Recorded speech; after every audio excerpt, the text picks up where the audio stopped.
Hello and welcome to my channel. This is Redeeming Six by Chloe Walsh. Hope you enjoy. Hello, brother. Joey. One of the earliest steps in my treatment plan was to make amends, which was how I knew I would never get off the ladder of recovery for 3 reasons.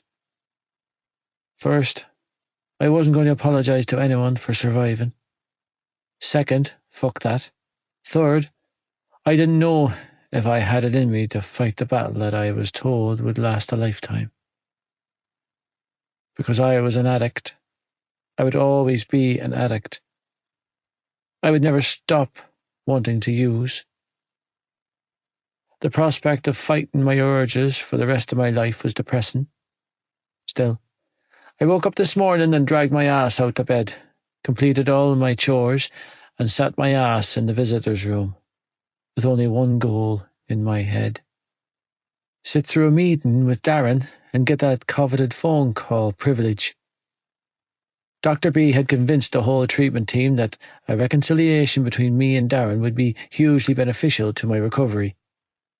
In my humble opinion, I considered it to be the worst form of emotional blackmail, to dangle a call with my girlfriend in front of me like a carrot. But hey, the fuck did I know? I wasn't the one with the fancy degree. I was the washed-up addict, depending on these people to patch me up and send me back into the world. Damn it, though. I hated that it had to be Darren. I would have preferred anyone else to walk through the visitor's room door, and that was not an exaggeration. Hell, I would have even preferred Gussie. At least he would have smuggled me some cigarettes. Pushing the sleeves of my grey jumper down to my wrists, I concealed the scars and marks on my veins. Jesus, it felt like a lifetime ago. But I knew I was only one step away from returning to that world. It couldn't happen. Now that I had a clear head, I knew that I could never go back. Not even weed. It was too fucking risky.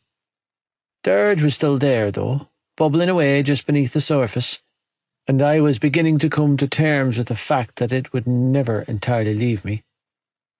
I would always crave opioids. I would always crave heroin.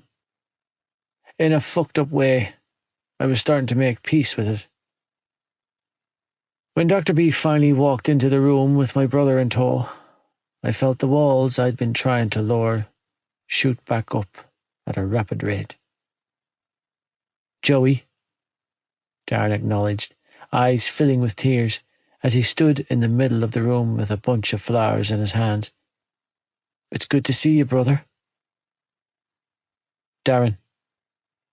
I stood up and offered him a curt nod. Please tell me those aren't for me. He glanced down at the flowers in his hand and choked out a laugh as tears trickled down his cheeks.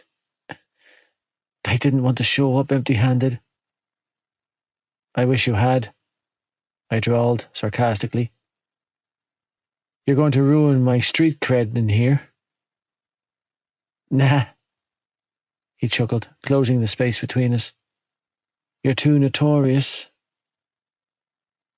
When he pulled me in for a hug, I forced myself to not shove him away. Instead, I offered him a small pat on the back. It was the best I could do. It was progress. Let's sit down and get started, shall we? Dr. B suggested, leading my brother over to a large leather couch. Instinctively, I walked over to the one opposite. You have no idea how happy I was to get the call. Darren got the ball rolling by saying, when I got home from work and Alex told me that your doctor had called to say I could visit. Hold up, I interrupted, leaning back on the couch and folding my arms across my chest. You're back in Belfast? He nodded. Since when? What do you mean? I mean, how long did it take you before you left the kids? I arched a brow. How long did it take before you went back to your real life? Joey, hey, I'm not judging you. I shrugged. Look at where I'm sitting there. I'm in no position to throw stones. They're in good hands with John and Adele. Yeah, I didn't doubt it. But it still pissed me off that he left them, especially when I wasn't there for them either. Joey, Dr. B interjected. Remember how we talked about relinquishing control? You are not your sibling's parent, and neither is Darren. I didn't respond, because I wanted to get my damn phone call, and the explicit words on the tip of my tongue would assure that I didn't. The good doctor and Darren delved into deep conversation then, about my issues, about my recovery, about my 60-day chip, about what a good little recovering addict I was, about blah fucking blah. Entirely uninterested, I zoned in and out of the conversation. I nodded at all the right cues, not really giving two shits what he thought about me. My feelings towards him were too complicated to be worked through in a therapy session. They had built up over the course of almost 6 years. It would take at least that amount of time to resolve them. It was only the mention of an extended stay and treatment that had my ears pricking up and my attention riveted to the conversation. What the fuck? Joey, calm down, please. It's just a suggestion, the doctor began to say, but I was already on my feet. No! I shook my head and paced the room. No. I'm out of here in 3 weeks. I've done my time. Joe, if the medical team feel that you'll benefit from an extra couple of months, then I think you need to listen to them.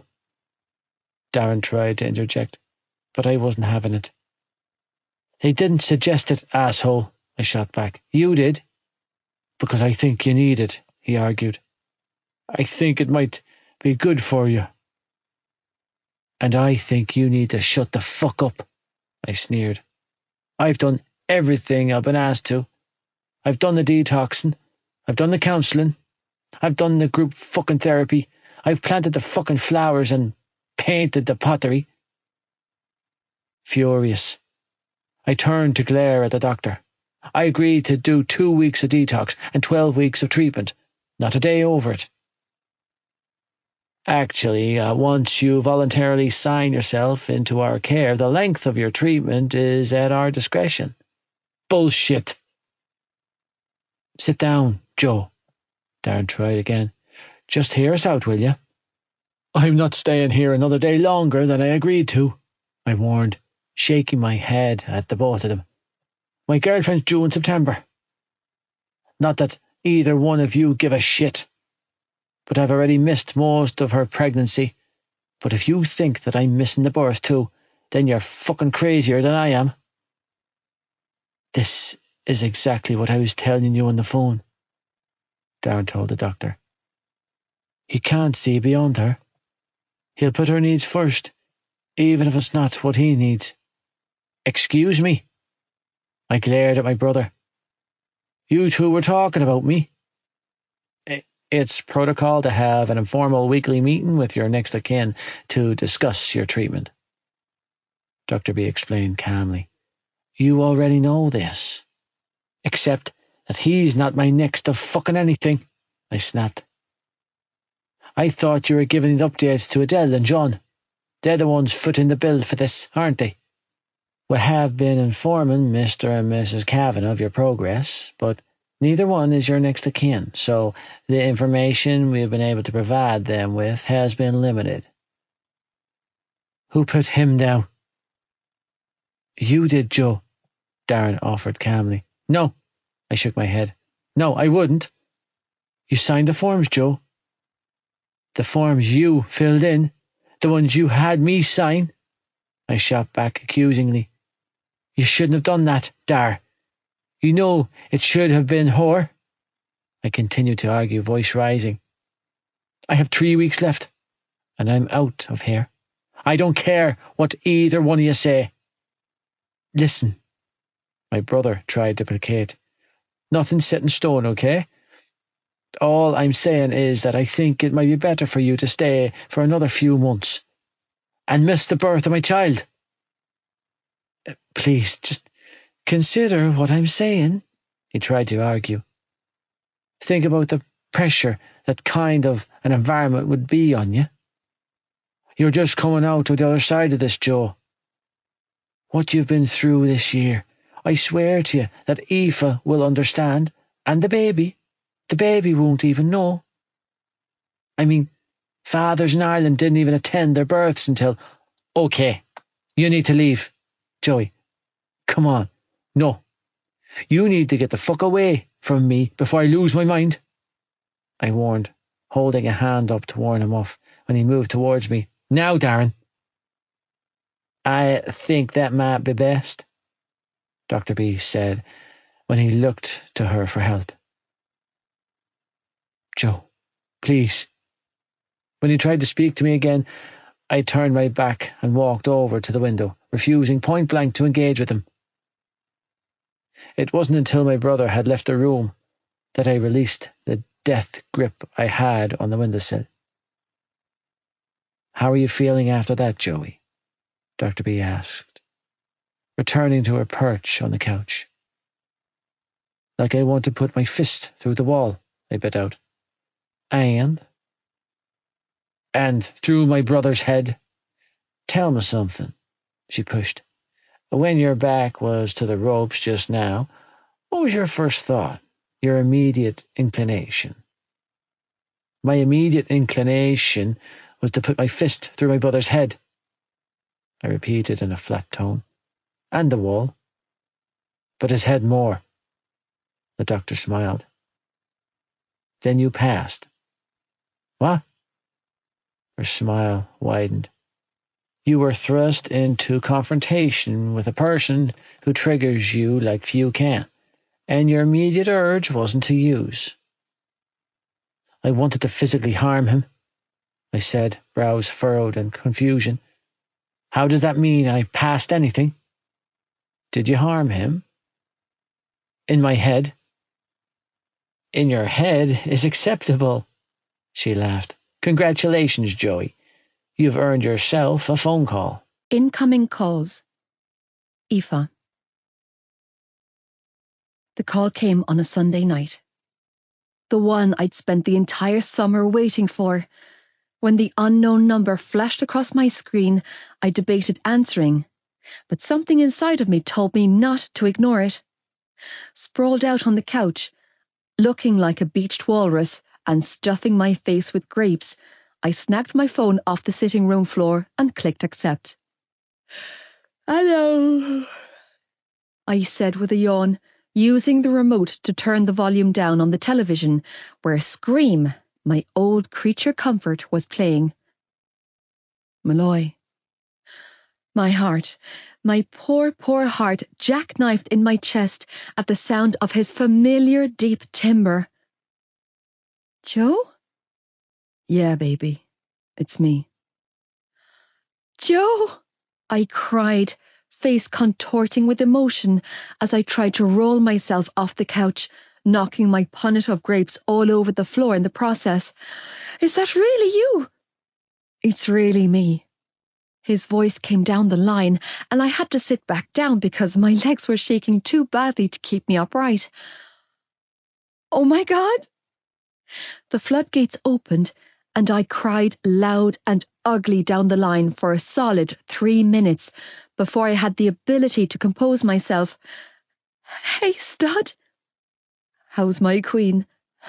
Missing you? I choked out through tears. How are you calling me right now? Are you home? Oh my God, please tell me that you're back in Ballylagan and on the way over to my house. Soon, he told me. I promise, baby, I'll be back to you soon. Then how? Finally earned myself some phone call privileges, he explained. So expect a lot of phone calls. What are you calling off? There's a communal phone in the day room. I'm surprised you remembered my number. Are you kidding? I memorized your number when I was 12. You have no idea how good it is to hear your voice, I told him through tearful laughter. God, Joe, I'm shaking so hard I can hardly hold my phone to my ear. I know the feeling, I heard him say. I'm sorry it took me so long to call you. I've been trying since the day I left, I promise. It's just... He sighed heavily down the line. They have all these rules and shit here, and there's no getting around any of them. So you're doing okay? I dared to ask, and then clammed up tight with tension. You're staying clean? 62 days, he replied, sounding even more toned than he had in years. They even gave me this weird little gold chip for hitting the 2-month mark. They did? Sniffling, I clenched my eyes shut and sagged against the couch. I'm so proud of you. So, how's it going? You know, I replied with a sigh, feet tapping with excitement as I feigned playful boredom. This asshole guy I used to go out with abandoned me, so I've been pretty pissed about that. What a prick. He is, I agreed with a nod. Turns out I'm having his baby, too. No shit. I shit you not. And the prick still left you. Yep. I feigned another sigh. Turns out he's this huge drug addict. I hear drug addicts make the worst boyfriends. They really do. Does he at least have a big dick? He definitely has big dick energy. Okay, I'm not even going to pretend to know what that means. Sniffling, I choked out a pained laugh. Keep talking. I need to hear your voice. Eve. There was a pause, and then his words came in a flurry. Christ, Eve, I'm so sorry, baby. For all of it. For leaving you. For the letter. Jesus, I can't put into words how bad I feel for everything I put you through these past few months. When I came here, I wasn't myself. The truth is, I haven't been myself in a very long time. I'm not sure if you've ever met the real me or if you'll even like him, but I'm trying. I'm trying so fucking hard to get back to you. I already love him, I blurted out. All of your shapes and versions, remember? You have no idea how much it means to hear you say that. What? I love you. I heard him sniff before saying, Yeah. Well, I love you, Joey Lynch, I croaked out, wiping my cheeks with my free hand. And apparently I can't stop. Thank fuck for that, he replied, because apparently I can't stop loving you either, Aoife Malloy. Joe, I'm so... I sucked in a sharp breath. What's wrong? He demanded, instantly on alert. Nothing. Baby's just kicking me really hard these days. He was quiet for a long moment, clearly absorbing my words before asking, How's my baby? Growing by the minute. I half laughed, half sobbed as I stroked my bump. You should see me now, Joe. I'm like a beached whale. I wish I was there with you, he admitted quietly. So fucking sorry for leaving you alone in this, Malloy. You'll never know how much. Just come home, I whispered, feeling a shiver roll through me. Get better and come home to us.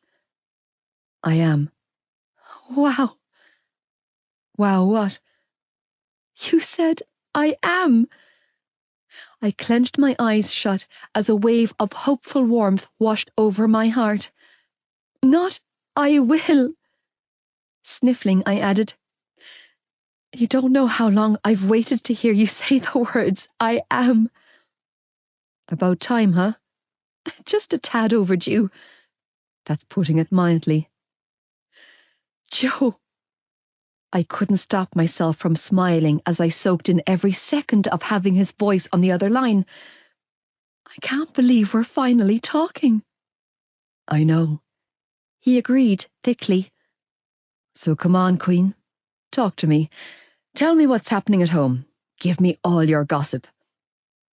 Oh, so now you want my gossip. The heart wants what it wants, Malloy. Yeah, it does.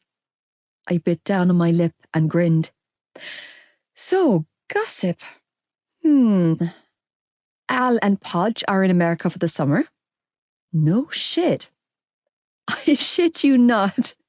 I choked out a laugh. They managed to snag J1 visas. Doing what? Nannying. Are you shitting me? I swear it's true. Jesus Christ. He chuckled, sounding half amused, half appalled. Those two shouldn't be left in charge of a tray of eggs. Hey, you're preaching to the converted. I agreed with a snicker.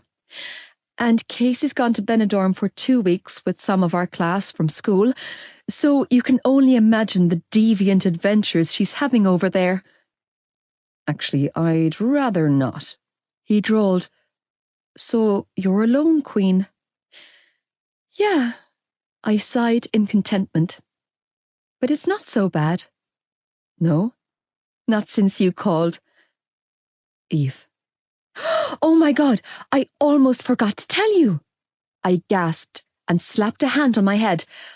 Damn this baby brain. Tell me what? I had a visit from Paul. Silence. Chill, Joe. His silence spoke volumes, and I rolled my eyes. I'm 8 months pregnant. He's not looking to steal me away. I wouldn't put anything past that prick. Well, that prick came bearing the most amazing news. Which is? I sucked in a deep breath before blurting, Shane Holland is in prison. Another long stretch of silence followed. Did you hear me, Joe? I repeated when he didn't respond. The drug squad caught him up in a massive drug bust. According to Paul's dad, he's looking at some serious time. Can you... I heard him exhale shakily before adding, Can you say that again? Not leaving anything out, I told him word for word about the conversation I had with Paul at the Dinnerman. Of course, I wasn't entirely sure if he was being truthful. I added when I finished, So, I did a little snooping of my own, and it's all true, Joe. He's gone. Fuck. How do you feel about that? How do I feel? Yeah. I shrugged. I mean, I know he had this weird bond with Shane. Aoife, I feel like the weight of the world has just been lifted off my shoulders. He interrupted me to say, I was dreading having to deal with him. Yeah, I know what you mean, I agreed. Every time I had to pass him on the street since he left, he would wink or leer or make some snide comment about how he couldn't wait for his best customer to come back to town. He didn't threaten you, did he? No, nothing like that, I replied honestly. He was just being Shane, his usual asshole self. I can't believe he's actually in prison. Well, now you have one more thing to look forward to when you come home in 3 weeks, I told him with a smile. A Shaneless ballylaggin. More silence. It unsettled me. Joe? Listen to me, he said, tone thick and gravelly. I don't want you to worry about anything, okay? There's talks of keeping me here a little longer. My heart sank into my ass. How much longer? I don't know.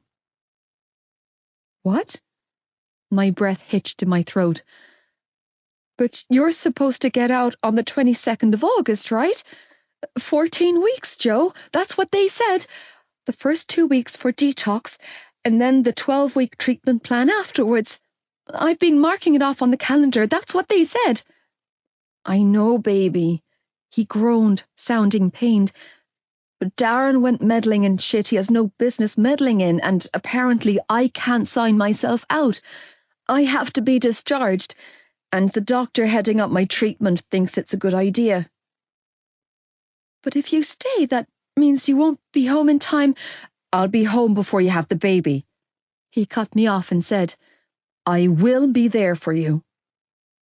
Joe, I squeezed out, clutching the phone with a death grip. I can't do this on my own.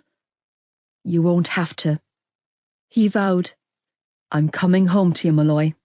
I promise. Foster mothers. Joey. Ridiculously nervous, I dialed a number on a piece of paper in my hand and listened as it rang. Ring, ring, ring, ring. Hello? The sound of her thick Dublin accent was momentarily foreign to my ears. After all, it had been a while since I had heard her. Adele? I cleared my throat. It's Joey Lynch. Joey! She squealed, actually fucking squealed down the line. Oh, love, it's so good to hear your voice. How are you? Are you well? Are you eating? Have they been treating you kindly? How's the detox going? Now, don't you worry about a thing down here. The boys and Shannon are in safe hands. How are you fixed for underpants, pet? Do you have enough of them? And socks? I sent up more tracksuits, but if you need more, I can... I'm grand, I quickly said, preventing her from continuing her ramble. I'm better than grand, actually. Oh, love, that's the best news I've heard all year. Her tone was laced with affection and emotion. John, and I never doubted you for a second. Her response momentarily took me aback, and I had to compose myself before I could speak. I finally earned phone privileges, and I wanted to call to check in. Well, I'm delighted to hear your voice, she replied. You sound so well in yourself, pet. Yeah. Feeling like a tool, I leaned against the phone attached to the wall of the day room and clenched my eyes shut, second-guessing myself. Throughout the entire conversation, I'm a lot more clear-headed these days. Well, John and I have a big surprise for you when you get home next week. That's actually what I wanted to talk to you about. Joey. Her voice was laced with concern now.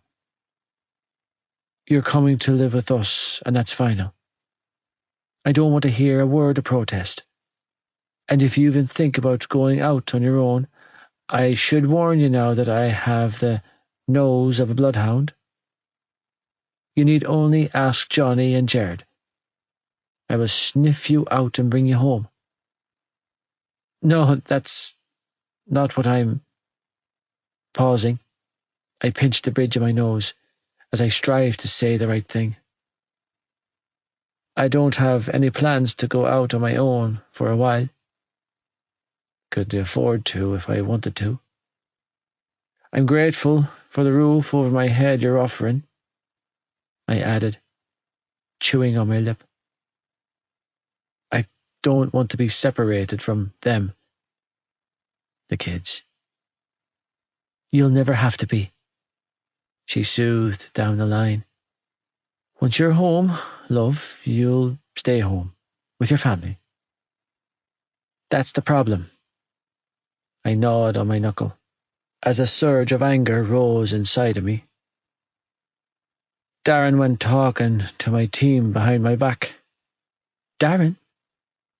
I could hear the surprise in her voice. What did he say to them, love? He was discussing my treatment plan with them. Apparently he's down as my next of kin. By the way, can you get that changed for me? Because it's supposed to be Aoife. Of course I can. That makes sense.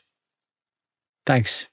Anyway, they were talking and they want me to stay on at rehab. She was quiet for a long moment before asking. And what do you think, Joey, love? Honestly, always. I'm ready to go home now. But the fact that the doctor is agreeing with Darren has me second-guessing myself. In what way? She hasn't put me wrong yet. I chewed on my nails, beyond anxious. What if she's right? What if I'm wrong? What if I fuck this up? How long are they wanting you to stay for? I don't know, Adele, I forced myself to say. But I can't do it. I can't stay any longer than I already have. I can't do it to Aoife. Not after everything I've put her through. Is there a way to negotiate? She suggested. How about another 2 weeks treatment?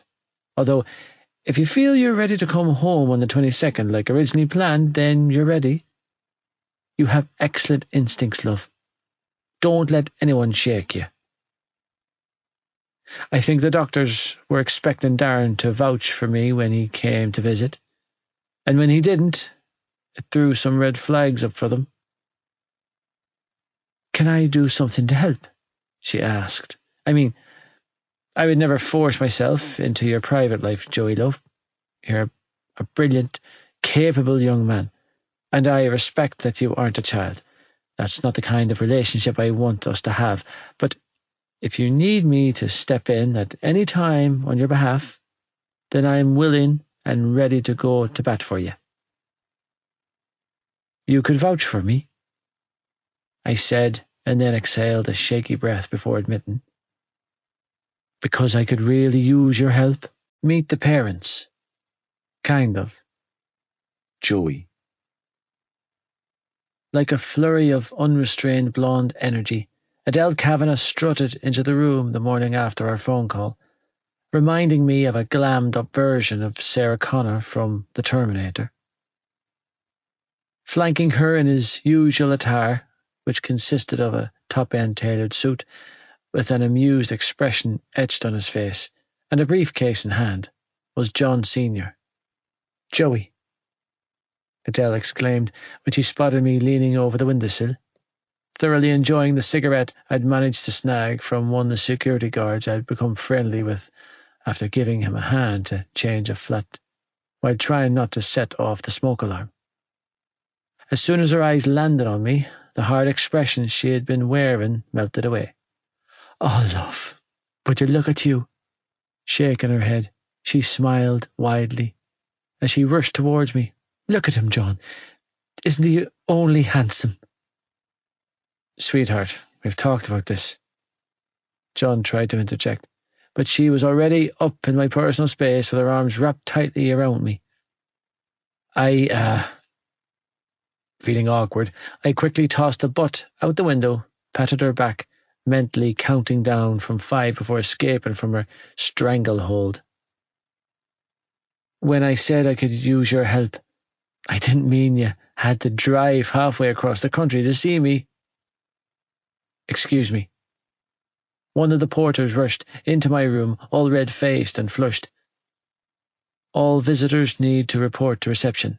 And like I told you already, lady, patients are forbidden to have guests in the room. Would you cool your jets, Detective Inspector? Adele drawled sarcastically, dismissing him with a flick of her wrist. Do I look like I'm smuggling contraband up my backside? Adele, John said wearily. Now, turning her attention back to me, she reached up and pushed my hair off my face and smiled. Let's go, love. Go where? To sort this mess out. As you are well aware, my husband and I have been awarded guardianship of the Lynch children, Adele declared a little while later, as she passed the visitors' room, while John looked on from his perch on the leather couch with his usual amused expression. Sitting beside him was a stressed-looking Darren. If Joey was under 18, then he would be legally under our care too. She turned to stare at Dr. B. However, I consider age to be just a number, Doctor. That boy belongs to us. He has a home with our family, his family, for the rest of his life. If you have concerns about his ability to cope after leaving treatment, then be rest assured that he will have the world of support at his fingertips. His brother has voiced some concerns about the pressures he feels Joey will be exposed to upon discharge. My brother's a dick, I sneered, glaring across the room at enemy number one. Darren sighed heavily. Joey. What? I shrugged, unapologetically. You are. I'm not doing any of this to hurt you. My brother was quick to defend. I'm trying to protect your sobriety, Joe. It's not yours to protect, I snapped. It's mine, Darren. Staying clean is my responsibility. Looking after myself is my goddamn responsibility, not yours. And no offence, but I've been doing it for long enough without you. Yeah, he muttered, rubbing his jaw. And look where being left to your own devices got you. I narrowed my eyes in disgust. It's a good thing I'm reformed, because that snide comment deserves a smack in the mouth. Okay, everyone, Dr. B interjected. Let's just take a breather, shall we? If he wants to come home with us, then I really don't see why you would want to stop him. Or how, for that matter, Adele interjected hotly. Everyone started speaking over each other then, the doctors, the therapists, the social workers, the bulldozing blonde, my brother. All I'm trying to do is protect him, Darren exclaimed, throwing his hands up in defeat. That's it. Nobody is questioning your intentions, Darren. I am. I held a hand up and waved it around. I'm questioning his intentions.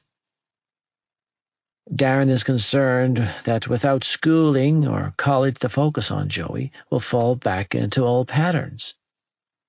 Another member of my team offered, turning to the Kavanaghs. He's also worried that Aoife belongs to the same friendship circle where Joey was exposed to substance abuse in the first place. Well, I don't believe that for a second. Adele was quick to defend. And if you met the girl, you'd wholeheartedly agree with me. She was never a part of the problem, I repeated, for what felt like the millionth time. She was never a part of the drug scene. I've told you this. Not to mention the pressure of a newborn baby. Greg, my turncoat counsellor, chimed in. It's a lot to put on his shoulders. And what about her shoulders? I demanded, glaring at him. Aoife's fucking shoulders.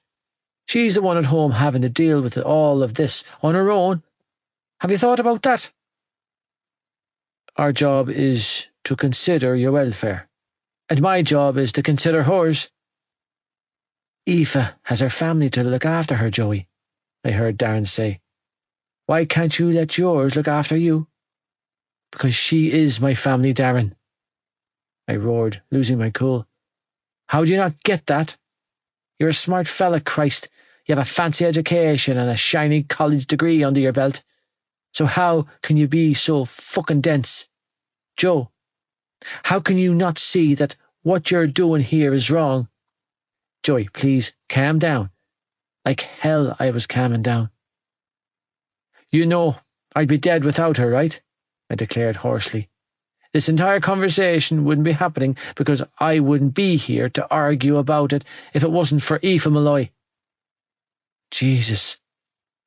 My brother winced, like my words caused him physical pain. Don't say that, Joe. It's the truth, Dar, I retorted hoarsely. I wouldn't have made it to 18 without her. Hell, I probably wouldn't have made it to 15 without her. You weren't there. You didn't see. I was a piece of shit, sincerely. I was fucking terrible to myself, to her. My behaviour towards her was horrendous. I was the worst possible version of myself. And still, she stuck it out with me. She saw something worth saving in me. And she decided to love me anyway. And I am so fucking thankful that she did. I shook my head. You will never understand how much I owe that girl. How much I fucking worship the ground she walks on. I know you love her, he groaned, sounding pained. I can see it. But it scares the hell out of me. Why? Because... He stopped short and shook his head. Say it, I pushed, already knowing what was on the tip of his tongue. Tell them all how much I remind you of him, just like I reminded Mam of him. You know, if you had said that to me 3 months ago, I would have crumbled. I shot back. But not anymore. Because I might not know who I am, Darren, but I sure as hell know who I'm not. No, it's not that, he tried to coax. It's not you individually. It's the two of you as a couple. When you get out of here, you don't have a job, or school, or hurling, anything to focus on except her. To me, that reeks of toxicity. It scares the damn hell out of me, Joey, because we have both seen what happens when teenagers who are obsessed with each other shack up and play house. We've lived through it, Joey, and I don't want that for you. I don't want you and Aoife becoming a second-generation version of them. Jesus Christ. Look, maybe I'm projecting my own trauma on your relationship here, Joe, but I'm so fucking scared for you. I'm so afraid of sitting back and watching you following Mam and Dad's footsteps. It's the only reason Mam and I tried to put a stop to it. Put a stop to our relationship. When he didn't respond, my blood ran cold. The pregnancy. It was at the start. His face reddened. Early on. Of course they did. You tried to put a stop to my baby. I bit out through clenched teeth. Is that what you're saying? You and Mam tried to convince Aoife to get rid of my baby. Okay, I think we should take a short break. I think he should answer the fucking question, I snapped, ignoring my social worker's attempts to defuse the situation. What did you and Mam do to my girlfriend, Darren?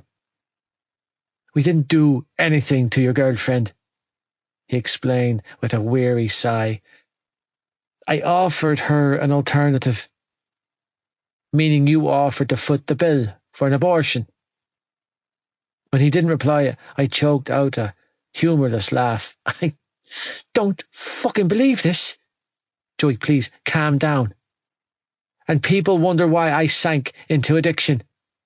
I shook my head and looked around the room. Take a good fucking look, people. This right here is what I've been dealing with. My own mother and brother tried to do that to me. I was trying to help you, Darren tried to explain. You're too young to be a father. I've always been a father, I roared back, chest heaving. I've done a pretty fucking good job with the 4 I've raised, and yeah, I'm a mess. And yeah, I'm an addict. But I'm a good father. I'm a good fucking parent, Darren. I kept them alive. I kept them fed and loved and nurtured and goddamn educated. I did that, not you, not him, not Mam, me. So, call me a junkie and whatever the hell else you want to call me, but don't say that I'm too young to be a father. I didn't mean it like that, he argued. I meant that I didn't want you saddled down with... I want my baby, Darren. You could have heard a pin drop in the room. Everything went eerily quiet. Finally, Darren broke the silence when he said, You do? Damn straight I do, I confirmed, furious. How fucking dare you and Mam try to take that away from me? I realised now that it wasn't my place to get involved. No, it wasn't your place, I sneered, beyond furious. And you're goddamn lucky Aoife didn't fold under the pressure. I have no doubt you put her under. I shook my head in disgust. Jesus Christ, Dar.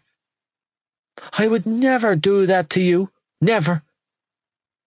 Every choice you've ever made, I've had your back. I've always supported you, defended you. I know you have.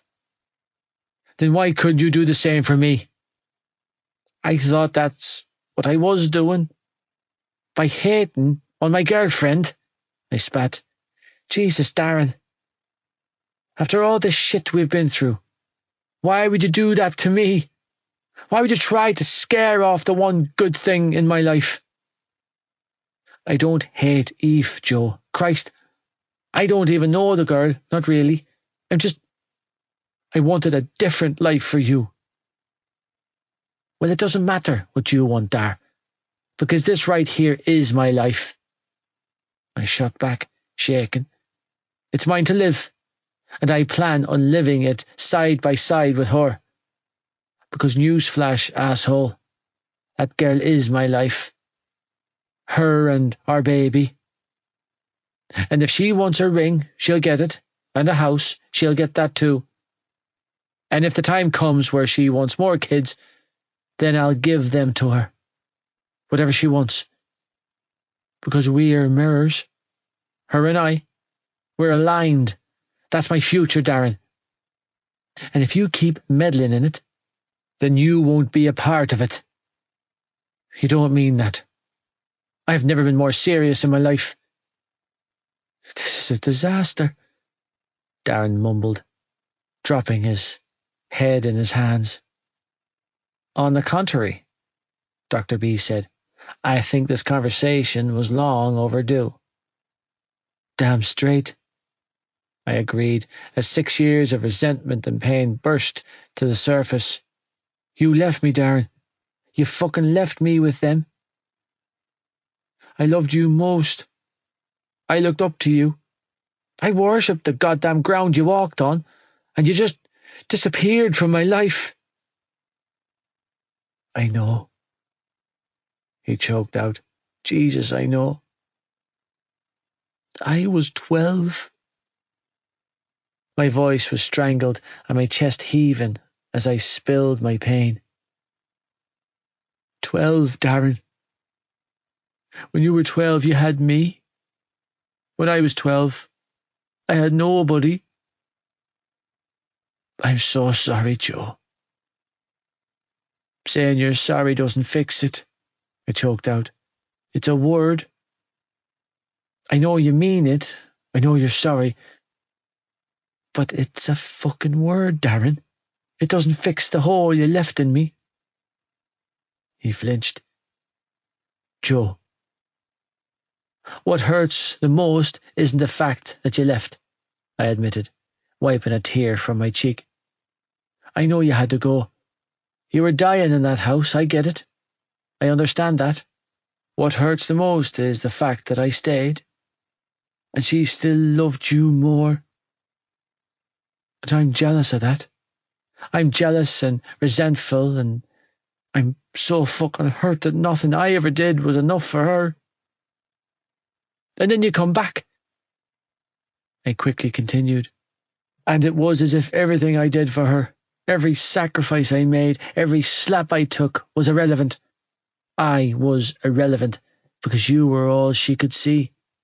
I mean, let's face it, Dar. You were all she ever saw, even when we were kids. But it never bothered me until you left. She put you on this pedestal, her precious, perfect firstborn, and nothing I did in the flesh could match her memory of you. Yes, Dr. B exclaimed, almost punching the air with excitement. Fantastic, Joey. Darren and I both turned to gape at her. Excuse me?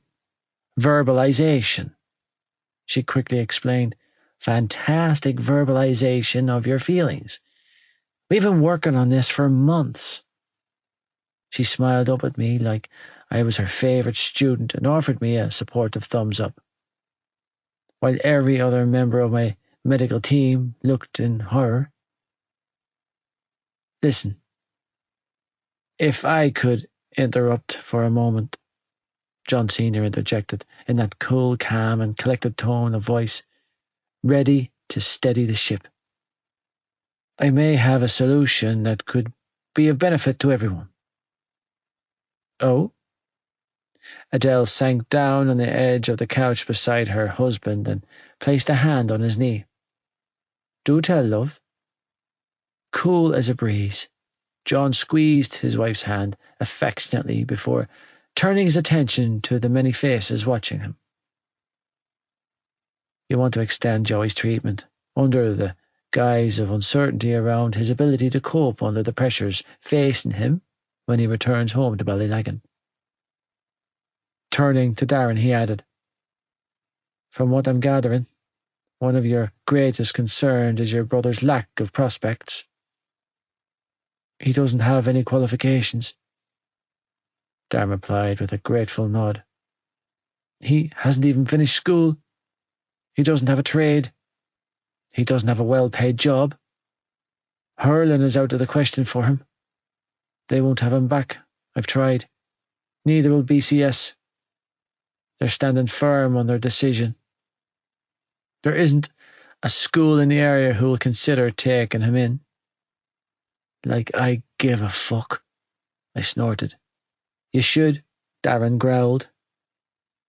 You've got a baby to look after, something you've been extremely vocal about telling everyone. How do you propose to do that on a minimum wage job? Because let's face it, Joe, you with your record, you'd be lucky to get a job stacking shelves. I'm a good worker. I never said you weren't, my brother argued. But you have a record as long as your arm's stacked up against you. What if there was an alternative? John suggested calmly. What if I could guarantee Joey a place in 6th year at the same school his siblings attended? Would that appease everyone's concerns?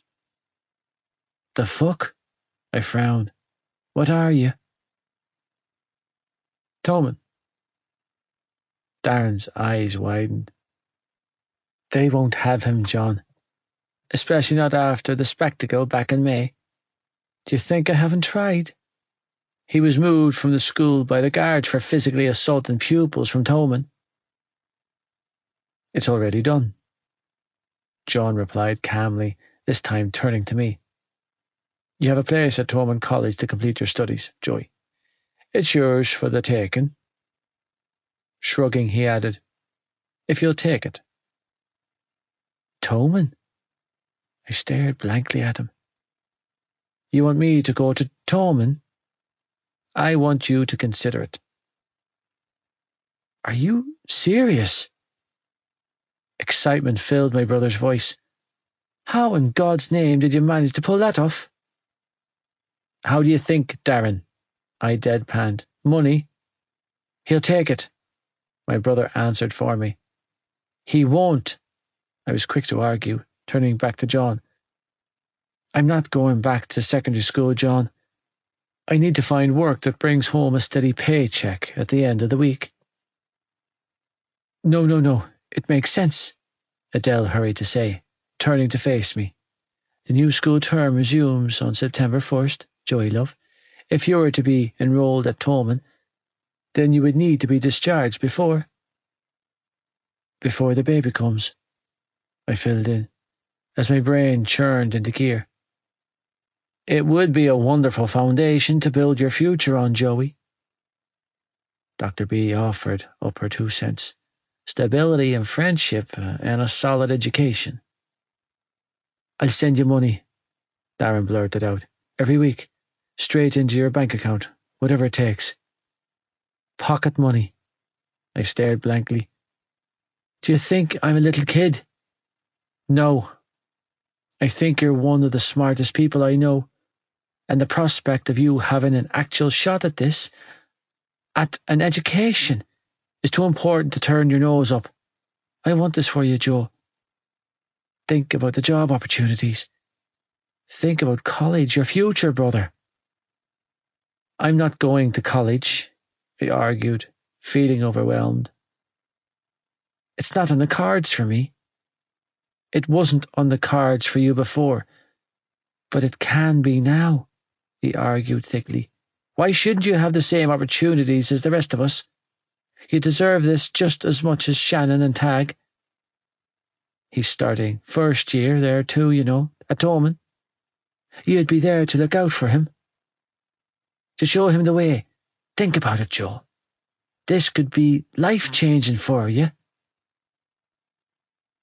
Are you all right, Joey, love?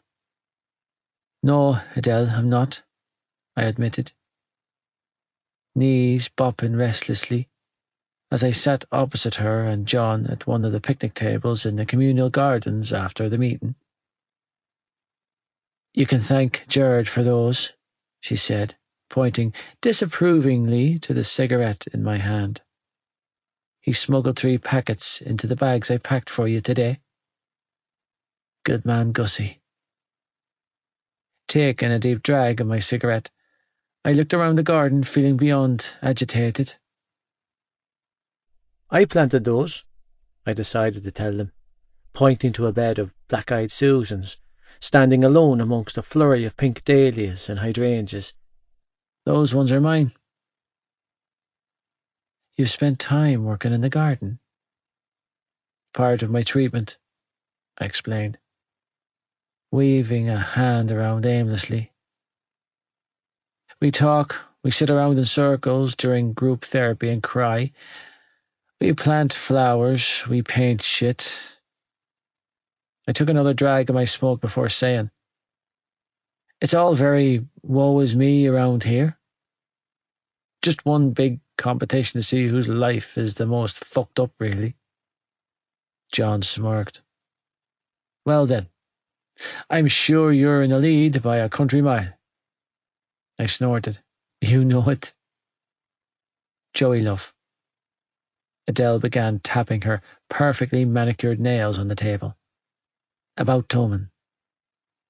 I know your first instinct is to say no, but please don't do that. Just give yourself some time to mull it over before deciding. Okay, I replied, feeling overwhelmed at the prospect. I'll think about it. Call my girl. Joey. Fun fact of the day. I officially have udders. Udders? Yep, that's right. I kid you not. Apparently I produce milk now. By the braful. You're leaking. Like a faulty tap. Shit. Oh yeah, and fair warning. I haven't seen my vagina since June, so you know what that means, don't you? No, Malloy, I really don't. It means you'll be returning to the Amazon rainforest of vaginas. Jesus. Yep. Oh, and I have brown nipples. You've always had brown nipples. No, you've always had brown nipples, she argued. I've always had rosy pink ones. Well, a change is as good as a rest. Also, that spiel they give you about oiling your stomach to prevent stretch marks is complete bullshit. I've been oiling, Joe, 3 times a day, and your spawn still managed to bend me out of shape like a stretched Armstrong doll with varicose veins. She sighed dramatically before adding, I fear I may never wear my yellow bikini again. Didn't you buy that bikini when we were in 2nd year? So maybe it doesn't matter if you can't fit into a bikini that you wore when you were 14. Ugh. I hate it when you're so logical, she grumbled. I think I liked you better when you were off your head and telling me whatever I wanted to hear. I laughed down the line. Malloy, you only ever hear what you want anyway, so that's a moot point. A moot point? She teased down the line. Get you, Mr. Fancy Pants? Practicing all the big words for Thomond, huh? Don't, I groaned, resting my head against the wall. I'm not doing it, Eve. Oh, yes, you are, she argued back. Come next month, my baby daddy is going to be a thoroughbred private schoolboy. Bursting into a fit of snickering laughter, she added, "Blazer and all." "There's no fucking way that I am ever wearing a blazer to school," I growled, repressing a shiver. "I would rather shit in my hands and clap." "Oh, smeared feces, how sexy. Give it a rest, will you?" "Hey now, you're the one threatening to shit in your hands, drama queen," she teased. "They want to change me, Malloy. Make me into a whole different person. It's not who I am. I'm me. They don't want to change you, Joe. They want to support you. I don't get it. I know you don't, and that makes me love you even more. You're a dope. You love me." "Yeah, I do." I smiled to myself. "So, did you get your Leaving Cert results yet? They came out this morning, right?" "Yeah," she sighed dramatically. "But I haven't been over to the school to collect them yet." "Why the hell not?" "Because I didn't want to miss your call." "Malloy." Guilt sucker punched me in the chest. "You need to go and get your results." "I failed." My heart sank. "What do you mean you failed?" "I mean, I failed the Leaving Cert in spectacular fashion." "Malloy." "It's not all bad," she was quick to say. "Kev got 600 points, so he'll be heading off to his top choice university." Like I gave a shit what her brother got. "Let's see," I heard her sigh sadly, as the sound of paper ruffling filled my ears. D in business, E in Irish, E in maths, E in history. Oh, I got a C in biology, D in English. Oh, and another D in home ec. "I'm sorry, Queen." "Yep." Another heavy sigh. "Want some more crappy news?" "What?" "I didn't get in to St. John's. The rejection letter came yesterday." Fuck. "So yes, Stud, it turns out you're not the only one heading back to school." I frowned. "You're going back to school?" "According to Mom and Dad, I have to repeat 6th year, which I am absolutely not doing." She released a frustrated growl. "I mean, it was hard enough last year. How the hell am I supposed to focus this time round, with a baby to look after?" "Eve." Jesus, I could hardly speak. I was so laden down with guilt. "I'm so fucking sorry, baby. It's not you, Joe." Yeah, it was. "Trish wants you to repeat, huh?" I knew it'd be Trish, because Tony wasn't a school promoter type. In his mind, if you could read and write, count money, and had a good head on your shoulders, then you'd make your way just fine in life. Trish, on the other hand, was the one gunning for her kids to make something of themselves. "Yep," she replied. "Mom thinks it'll be good for me to get it done. She's been in contact with Mr. Nahan, and he's been really good about it, all things considered. He told Mom the school will work with me, sending homework and stuff, and that I don't have to attend in person until after the Halloween break." Jesus. I scrubbed my jaw, feeling overwhelmed for her. "Mom offered to mind the baby for me if I go back to school. But I'm not doing it, Joe." Anxiety filled me. All these plans and decisions were being made without me. "What about me?" I heard myself interject. "I can have the baby while you go to school. I'll find evening work that'll fit our schedule. And Toman, where does that fit in? It doesn't. You're going to do this, Joe." "No, Malloy. I'm going to take care of you and the baby." "Yes, by finishing out school," she pushed. "At least that way our baby has one parent to be proud of." Fuck, that stung. "There's nothing about me to be proud of," I told her. You're the good one, Eve. You're the parent our kid will be proud of. Listen to you, with all the compliments. Seriously, you do the whole school gig by day, and I'll have the baby, and then I'll work at night while you're with him. Yeah, because my dad's really going to go for that. I rolled my eyes. He can fire me, but he can't keep me from my kid. That's not it, Joe, she was quick to say. He loves you. You know he does. He's just protective of me after everything that happened.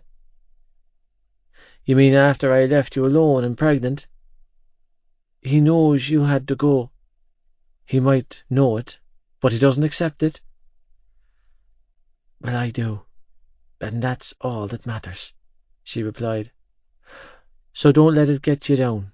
You and Dad will patch things up when you're home. You guys always do. Yeah, somehow I doubted that. I overheard Tony ranting and raving the other night when she was on the phone to me. He didn't want me going anywhere near his daughter, and I didn't blame him. Jesus, it was a miracle he hadn't confiscated her phone to stop me from calling. I sure as hell wouldn't blame him if he did.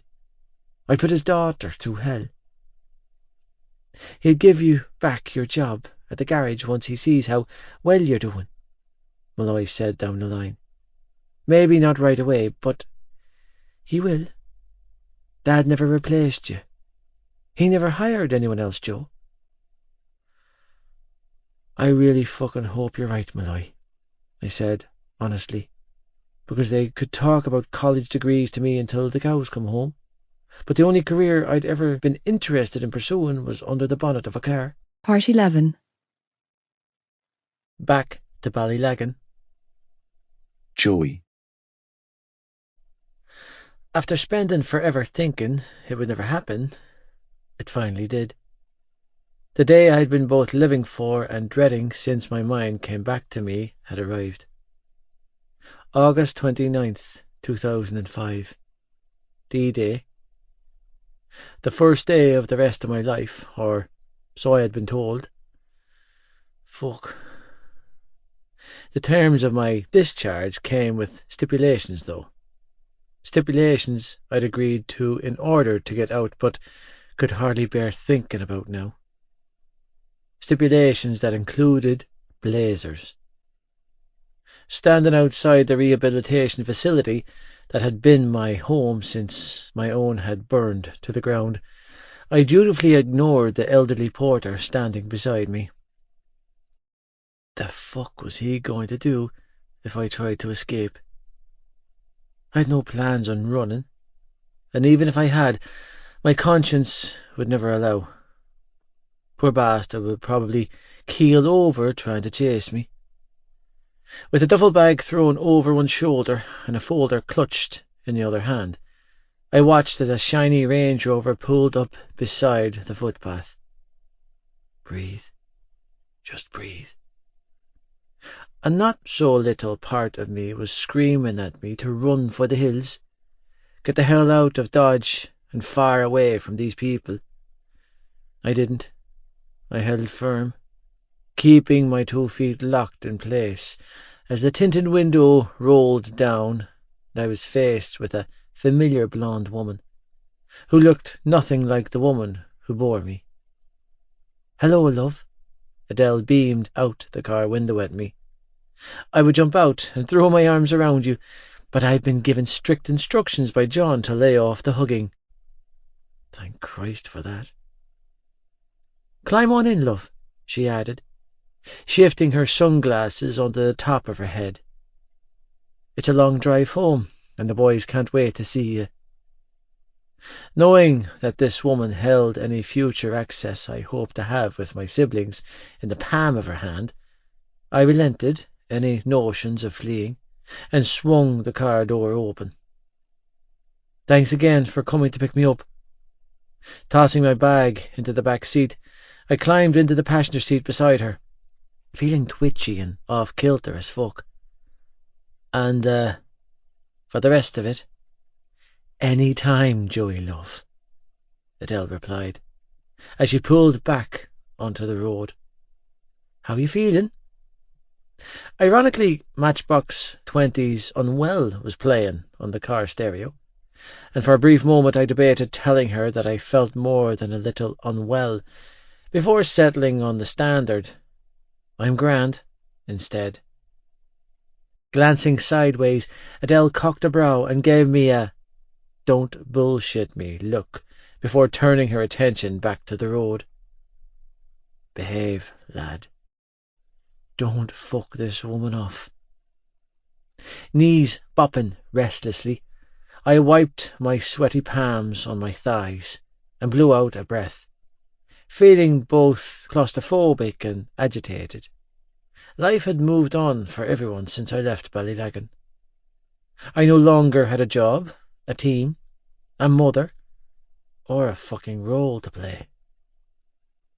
I had to start from scratch, and regardless of the amount of counselling I had, I didn't know where scratch began for me. The only arrow pointing the way for me now was the one directing me straight towards Malloy. "Shannon is just dying to see you," she continued, tone light. "She's been in the kitchen since the crack of dawn with Ollie and Sean. They're baking you a cake." Jesus. "How are they?" I forced myself to ask her before swallowing deeply, feeling a white-hot, scorching pain from the words, from the realization that I'd as good as abandoned my little brothers and sister when they needed me most. She smirked before saying, "They're grand." Reluctantly, my lips tipped up of their own accord. I suppose I deserved that one. "The boys are doing just fine, love." She smiled then, a huge megawatt grin. "In fact, they're doing better than anyone could have hoped for, given the circumstances." Thank Christ for small mercies. "And Shannon?" Grinning, Adele rolled her eyes. "Your sister is loved up to the hilt with my young fella. They're like an old married couple at this stage. Keeping them apart is the main challenge these days." "I can imagine," I replied, all the while knowing that the very last thing that I ever wanted to do on this earth was imagine that particular scenario.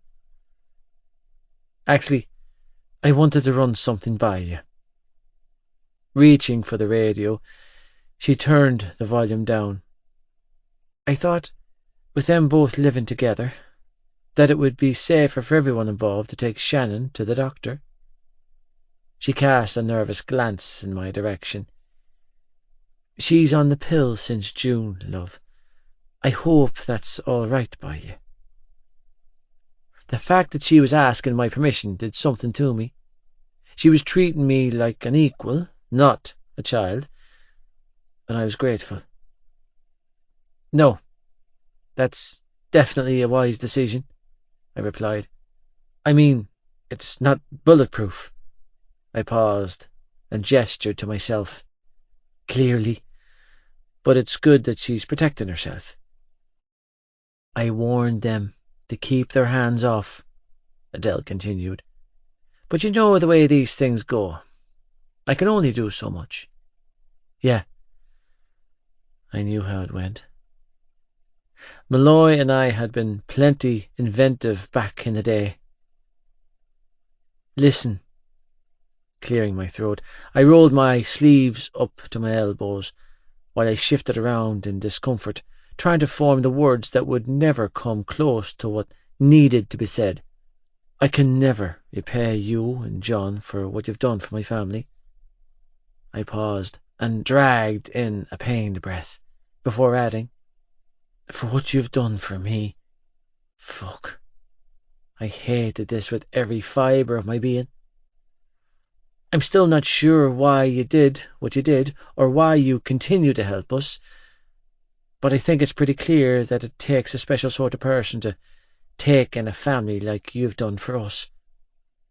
I don't have anything to give you in return. I don't know if I ever will. But I'll do everything I can to pay you back, for I love your family, Joey," she cut me off by saying, voice thick with emotion. "Each and every one of you." She winked. "Especially you." "Especially me." Well, shit. I had nothing to say in return to that, because the truth was, I didn't love her. My heart just didn't beat the same way as my siblings. In fact, I was fairly certain that it didn't beat right at all. In that moment, it felt like there was steel in my windpipe, blocking the air from escaping my lungs, and preventing the words that needed to be spoken from spilling from my lips. Maybe it was just as well that I didn't love the woman in the driver's seat. After all, I had either let down or successfully ruined every woman that had managed to breach the walls around my cold, black heart. My mother, my sister, my girlfriend. Thinking about the girl I'd left behind in Ballylagan at the beginning of the summer caused a swell of guilt so strong and severe to build up inside of me that I truly felt I might drown. The guilt made me itch and burn and fucking yearn to escape the confines of this woman's luxury car. No, scratch that. It made me want to use. Breathe, lad. Just breathe. No, don't breathe.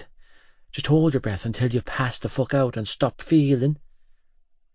Turning to face my door window, I clenched my eyes shut and did just that. Forcing my shoulders to relax, I allowed myself to absorb the feeling like I had been taught to. I took it all in while focusing on my breathing, the steady beat of my heart. Channeling in on my senses, I concentrated on the feel and smell and taste of fresh air. Finally it passed. "I've been calling Aoife," I offered up out of thin air, surprising myself with the admission. "Every day since I earned my phone privileges." "Oh." Adele's eyes lit up. "And how's that been going for you?" "Well, she's been answering every time." "Pish." Adele batted the air, as if she wouldn't. "It's more than I deserve," I admitted, angling myself to face her. "She's incredible." "She's a little firecracker, all right," Adele mused, smiling indulgently. "She sure has her heart set on you, Joey, love." "Yeah," I shivered. "The feeling's mutual." "I presume she doesn't know you're getting out today," Adele noted. "Otherwise she would be in the car with me." "No, I wanted to surprise her," I replied. "She thinks I'm not getting out until Wednesday." Grimacing, I added, "Before school starts back on Thursday." "Oh, she'll be buzzing. Doubt her old man will be. Don't you worry about anyone else," she was quick to soothe. "You focus on your girlfriend and that little bundle about to arrive, and everything else will fall into place." "Do the kids know?" I asked. "About the baby? Did you tell them?" "Apparently Tag's known all along," she surprised me by saying. I frowned. "What?" "Uh-huh," she nodded. "That boy is as sharp as a razor." Well, shit. The rumours were rampant around town after you left, love, so I had to speak to the family about it. "How did they take it?" Adele grinned. "Ollie's thrilled to pieces. Tag. Shannon's been non-stop shopping for baby clothes. Johnny and Jared have been stocking up on preventative measures, and Shawnee, well, he's a little young to grasp the concept of being an uncle." "Really?" "Really," she confirmed with a nod. "They're worried for their brother, but they're delighted that they're gaining a sister in Aoife, and a little niece or nephew." "Nephew?" "It's a boy," she squealed, almost crashing the car with excitement. Jesus Christ, eyes on the road, please, I strangled out. And no, we don't know. It's just a hunch, but I can feel it in my bones. You know, funny you should say that, because your nanny said the same thing. I shrugged. Yeah, she's fairly perceptive. She's clearly not the only one, Adele replied. Right, when we get home, I'm putting a bet on with John. If your gut says boy, and Nanny's gut says boy, then I'm going with it. A wager for money? I arched a brow. Why? I never said for money, she replied with a mischievous wink. Jesus. Forcing myself not to gag, I steered the conversation back to safer waters. I thought they wouldn't take it well. Who? The kids? I nodded. Why so, Joey love?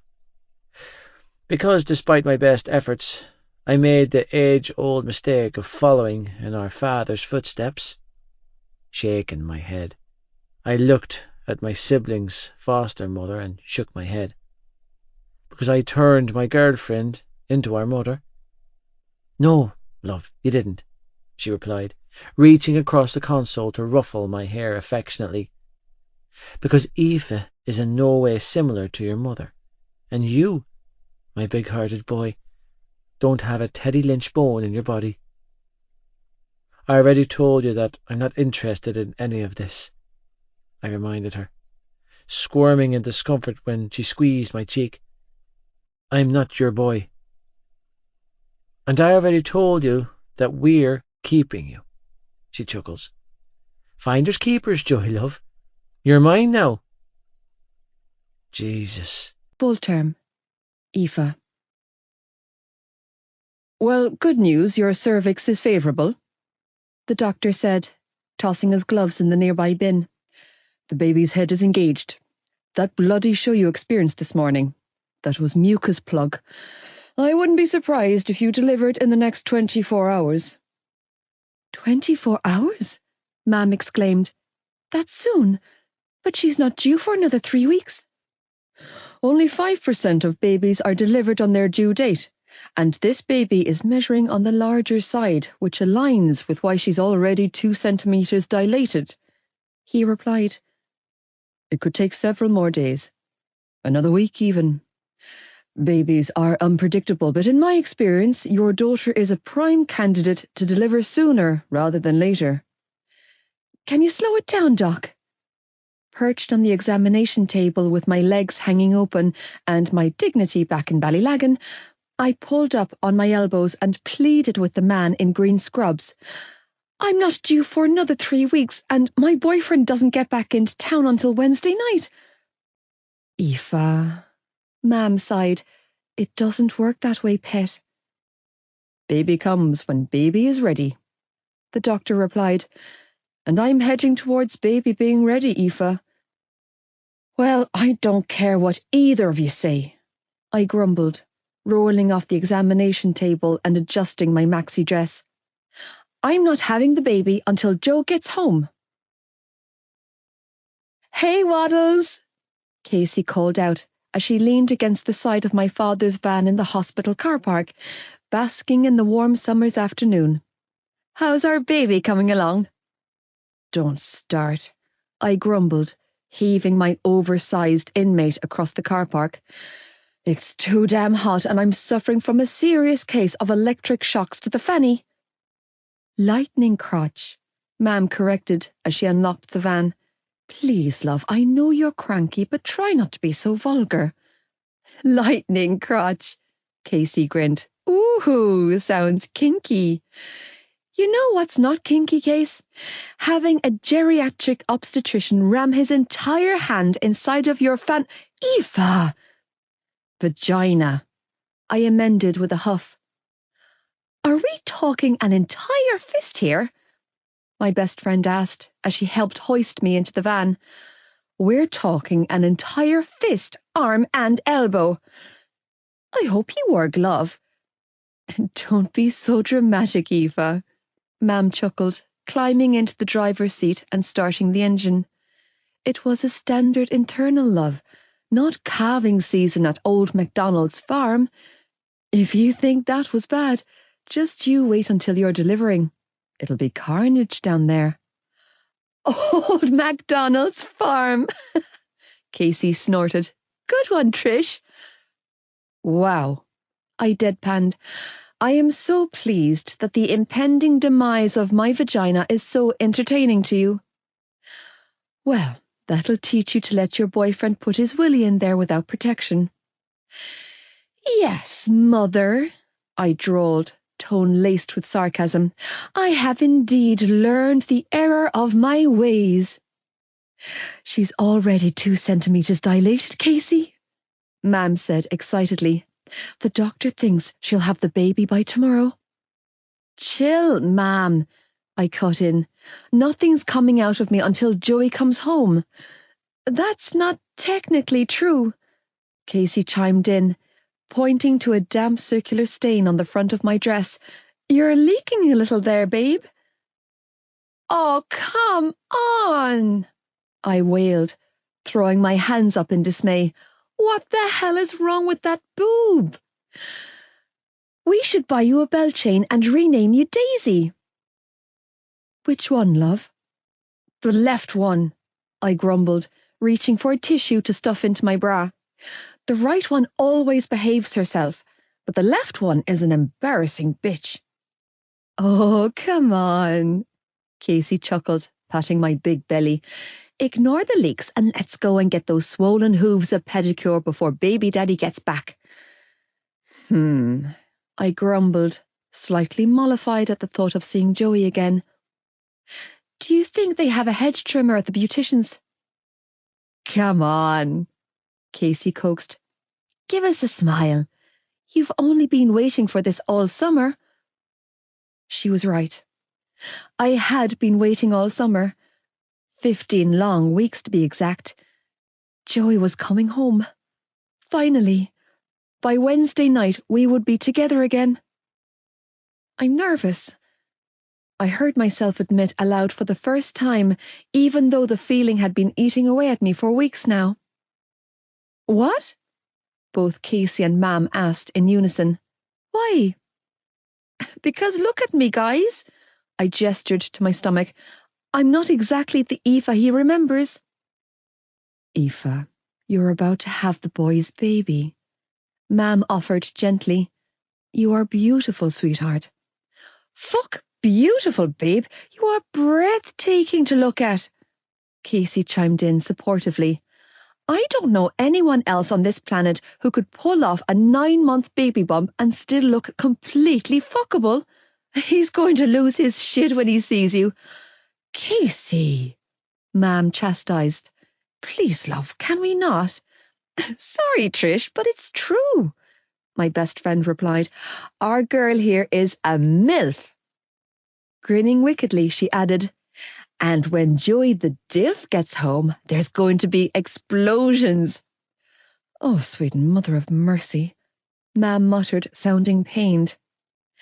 You have nothing to be insecure about, Eve, Casey added, but just to top up that glass of self-esteem, we're going to go all out on the pampering today, and it'll be Daddy T's treat.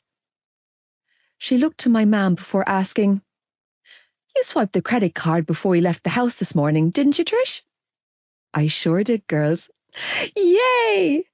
Clapping enthusiastically, my bestie draped her arm over my shoulder. We're about to do some damage. Thwarted reunions. Joey. Thanks for doing this, I said, several hours later, when we pulled up at Rosewood Estate. I know the kids are waiting, but You have your priorities in order, love, Adele said when I climbed out. Here, take this, she said, thrusting a sleek mobile phone into my hands. It's fully charged with my number programmed in. When you're ready to come home, just text me and I'll come get you. Will do. I pocketed the phone. Thanks. With a clear head and a heavy conscience, I pushed the rickety wooden gate inwards and made the familiar trek up the garden path. stepping over dog shit as I went.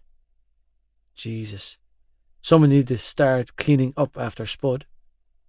When I reached the front door, I tapped lightly and then quickly lowered my hood and straightened up. Swallowing my pride, if it even fucking existed anymore, I shoved my trembling hands deep into the pockets of my jeans and braced myself for the unknown. When the front door swung open a few moments later, my heart sank into my ass. I thought you weren't coming back for another few days. I got back early, I replied, straightening my shoulders as my heart gunned in my chest. Is she here? Tony shook his head. She's gone out with Trish and Casey for a girls' day. Won't be home until late. My heart sank further. Are you clean? Yeah, Tony, I am. How long? 107 days, was my quiet response. His eyes narrowed, and I could see the disbelief written all over his face. Show me. Tony. Show me, Joey. I'm clean. Exhaling heavily, I rolled up my sleeves and held out my hands for his inspection. I promise. No offence, boyo, but any promises that come from your mouth don't inspire much confidence in me. I deserved that. Absorbing my old boss's disdain, I stood my ground, unwilling to turn around and walk away. Besides, feeling unwelcome wasn't anything new for me. I'd felt it my whole life. So, you're clean and sober and back from the dead, he said, eyes tracking the veins in my arms. I am. For now. Yeah. And tomorrow? His accusatory gaze was hard to bear. What happens tomorrow? No clue. I shrugged, uttering my truth.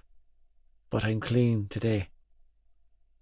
Yeah, he replied with a sniff, releasing my arms. Good for you. And then he slammed the door in my face. Rolling my eyes, I reached up and knocked again. And then I counted down from 5, knowing full well that he was still behind the door, waiting to erupt on me. I could take it. I sure as fuck deserved everything this man could throw at me. I'd put his entire family through hell. I could see that now. 5, 4, 3, 2, 1.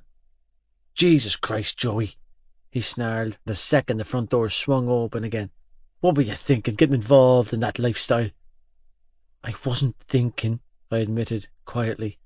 I didn't want to think. That was the whole point. I gave you the benefit of the doubt, he strangled out. I knew what you were about, but I saw a good lad underneath all of the trouble. I still do. But I... His words broke off, and he shook his head. Just say it, Tony, I said calmly. Whatever you need to say, get it off your chest. I can handle it. Can't do that, Tony grumbled.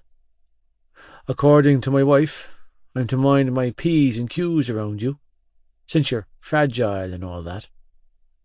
Do I look fragile? You look like a person I don't know anymore. Ouch. I kept my hands by my sides, willing to take whatever this man had to say, had to do. In a life of nothing, he had been the only father figure I'd ever had, and I had ruined his daughter. I'd robbed her of the future they'd hoped for her. I loved you, he finally roared, chest heaving, like you were my own flesh and blood. I know. You made my daughter a mother before she was a woman, and then you left her. I had to leave. Maybe you did, but that doesn't change anything in my head, he choked out, voice thick with emotion. But I can't risk having you around her. Not in her condition. You let me down, Joey.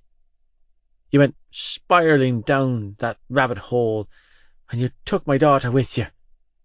What could I say to that? Nothing. I couldn't change what I'd done. I also couldn't change the fact that every word he was speaking was the absolute truth. I did spiral out of control. I did lose myself, and I did take his daughter down with me. You had dropped off the face of the planet for months. You left her on her own to clean up your bloody mess, Joey. Yours. And now you're back. For how long? For good, I offered, forcing myself to meet his eyes. I'm staying. You're staying, he repeated, tone laced with pain. Can you do that, Joey? Can you stay? Yeah, Tony. I can stay, I replied, full of emotion. I won't leave her again. I hear you're heading to that fancy private school. He sounded utterly disgusted. Isn't it nice for some to get such a prestigious second chance? Meanwhile, my daughter loses everything. Again, I absorbed his anger, knowing full well that I had a huge role in his daughter failing her leaving cert. I accepted the place at Toman so I could get back to her, I heard myself say. I'd gladly give it up if it meant that she could take my place instead, Tony. You have to know that. I don't know what to think anymore, he snapped, rubbing his jaw.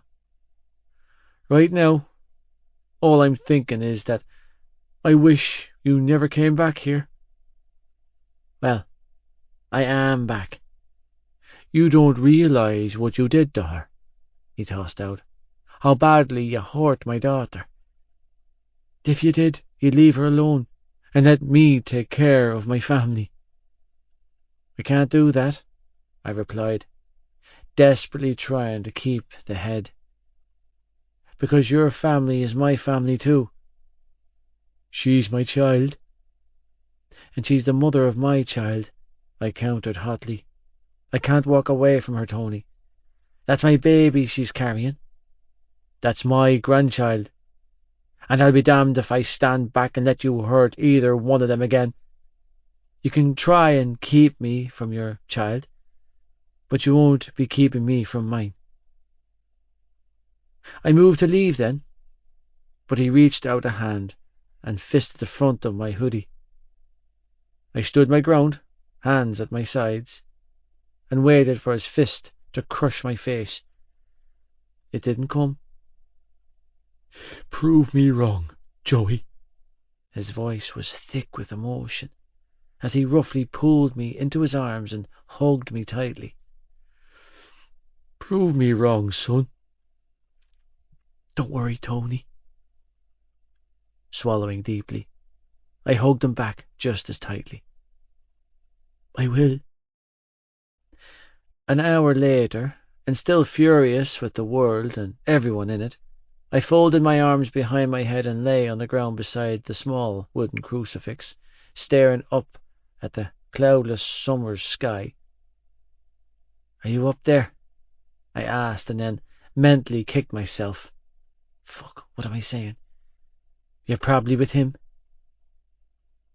Death was all around me, peaceful and still, and I'm momentarily jealous. The sun shone bright, and it felt like I was seeing it clearly for the first time in years. What now? What the fuck was I supposed to do now? Go back and argue some more with Tony? Drop to my knees and apologize? Snatch Malloy up and steal her away? Live, be happy, go home? Where? You fucked me, I whispered, shifting one arm out from under my head to trail my fingers over the soil on her grave, disgusted when an echo of my own hollow voice reverberated in my ears. Clenching my eyes shut, I forced myself to remember the sight of her, how she looked, what she smelled like, her voice, her pain, her screams. Sniffling, I reached up and wiped my face with the back of my hand before climbing to my feet. I'll see you soon, Mom, A tear trickled down my cheek, and I was surprised I could still feel. Stay out of my head now, you hear?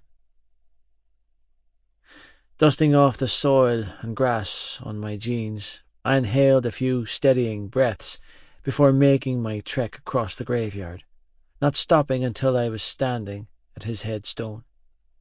One time, all through rehab, I'd vowed to myself that I would only do this once, and then I was done. I had to be. The notion was the only thing that seemed to keep me sane in the early days. My spite and bitterness had given me something to live for. Without a word, I collected every candle, wreath, and bouquet of flowers his family had left for him and tossed them over the nearby wall. "How does it feel, old man?"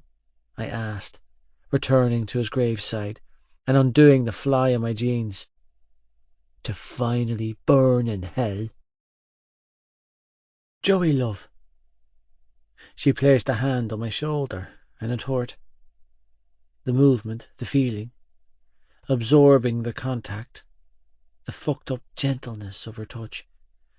"I got your text message. I pissed on his grave. Is that all?" With a heavy sigh, she put her handbag down on the grass and knelt at my mother's grave beside me. "I'm impressed with your level of self-control. I wouldn't have been able to contain myself." "Threw his flowers away too," I muttered. "It wasn't enough?" "No." Sadness filled her voice. "And it probably never will be, love.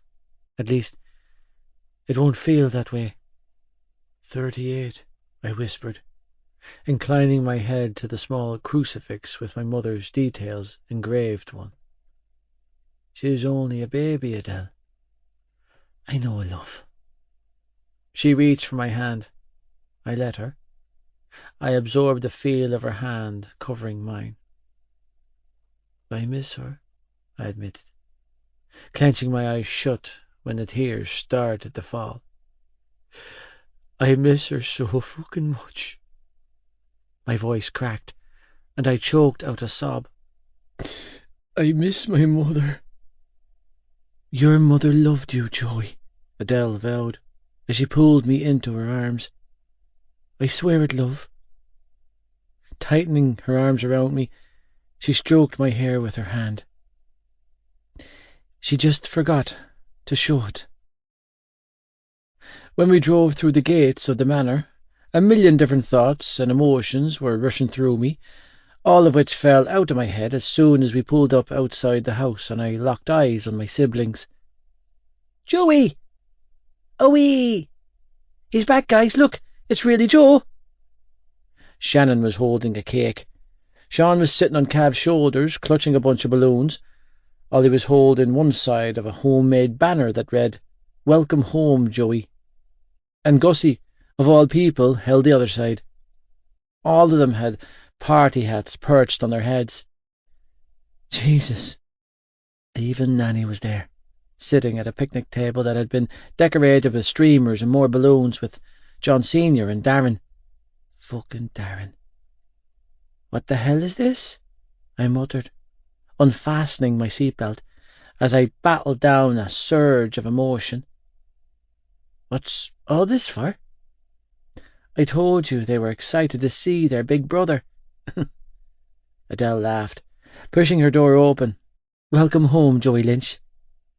The minute I climbed out of the car, I was caught up in a flurry of limbs as Shannon, Ollie and Shawnee all dove for me. "Oh my God, Joe!" My baby sister was crying, as she practically climbed up my body, locking her arms around my neck so tight it was hard to breathe. "Joey, Joey, Joey!" Peppering my cheek with kisses, Shannon laughed and cried and had a little emotional breakdown for herself, only releasing me when Ollie shoved her out of the way. "Hey, I wasn't finished." "I knew you'd do it," he said, beaming up at me with pride as he tightened his hold on my waist. "I knew you'd come back for us, Joe." "I'd always come back for you, Walls," I replied, voice thick and gravelly as I tried to keep my emotions in check. "Look at how tall you've grown." "Owie!" Pulling on my leg of my jeans, a pair of brown eyes looked up at me. "Owie!" That did it. Seeing Sean's little face had my heart cracking open in my chest. This kid, he was my brother, but it was different with him. From birth, Sean had depended on me in a way the others hadn't. I knew he wasn't mine, but it didn't stop my heart from beating for him in a paternal rather than brotherly way. "Hey, Shawnee boo." Sniffling back the lump in my throat, I sank to my knees in front of him. "How's my baby?" "Owie." He didn't hesitate to scramble onto my lap. "Shawnee loves Owie," he whispered in my ear, as he stroked my cheeks with his chubby little hands. "Owie makes Shawnee happy." "Joey loves Shawnee back," I replied, wrapping him up in my arms, overwhelmed by just how well his speech had come on since the beginning of summer. "Shawnee makes Joey the proudest brother in the world." Okay, everyone, back up and let your brother breathe," John instructed, when all three had thrown themselves on top of me, which wouldn't have been a problem if it wasn't for the big, overgrown blonde bastard who had decided to get in on the action. "Jesus, Gibbs, can't you let them have their moment?" Cav growled, yanking his friend off the top of the pile before helping my sister to her feet. "I swear to God, you're like a bleeding puppy craving attention." "Not attention, Johnny, just a little belly rub," Gibbsy replied, before turning his attention back to me. "Well, would you look at the comeback kid in all his glory?" He winked. "Howdy, friend." I narrowed my eyes. "It's you." He beamed back at me. "It's me." And then he had the gall to hug me. He actually motherfucking hugged me. I was so taken aback from the sudden move that I didn't react. I couldn't. Not when he had my arms pinned to my sides in what I can only describe as the most uncomfortable bear hug of my life. Believe it or not, Lynchy, I was half lonesome for your big druggy head over the summer. Believe it or not, Gussie, I will take your rugby ball-shaped head clean off your shoulders if you don't let go. Oh no, Johnny sighed and covered his head. Oh, sweet Jesus, here we go. I knew it, Gibbsy declared, yanking away from me and turning to Cav. I fucking knew it. That's the second time someone has said that, Johnny. Clutching his head, he let out a pained wail. Twice, Johnny, 2 times. That's a pattern. That's a coincidence, Cav tried to reassure him. I've already told you 1,000,000 times, Gibbs, your head is in perfect symmetrical proportion. Symmetrical? Gibbsy blanched.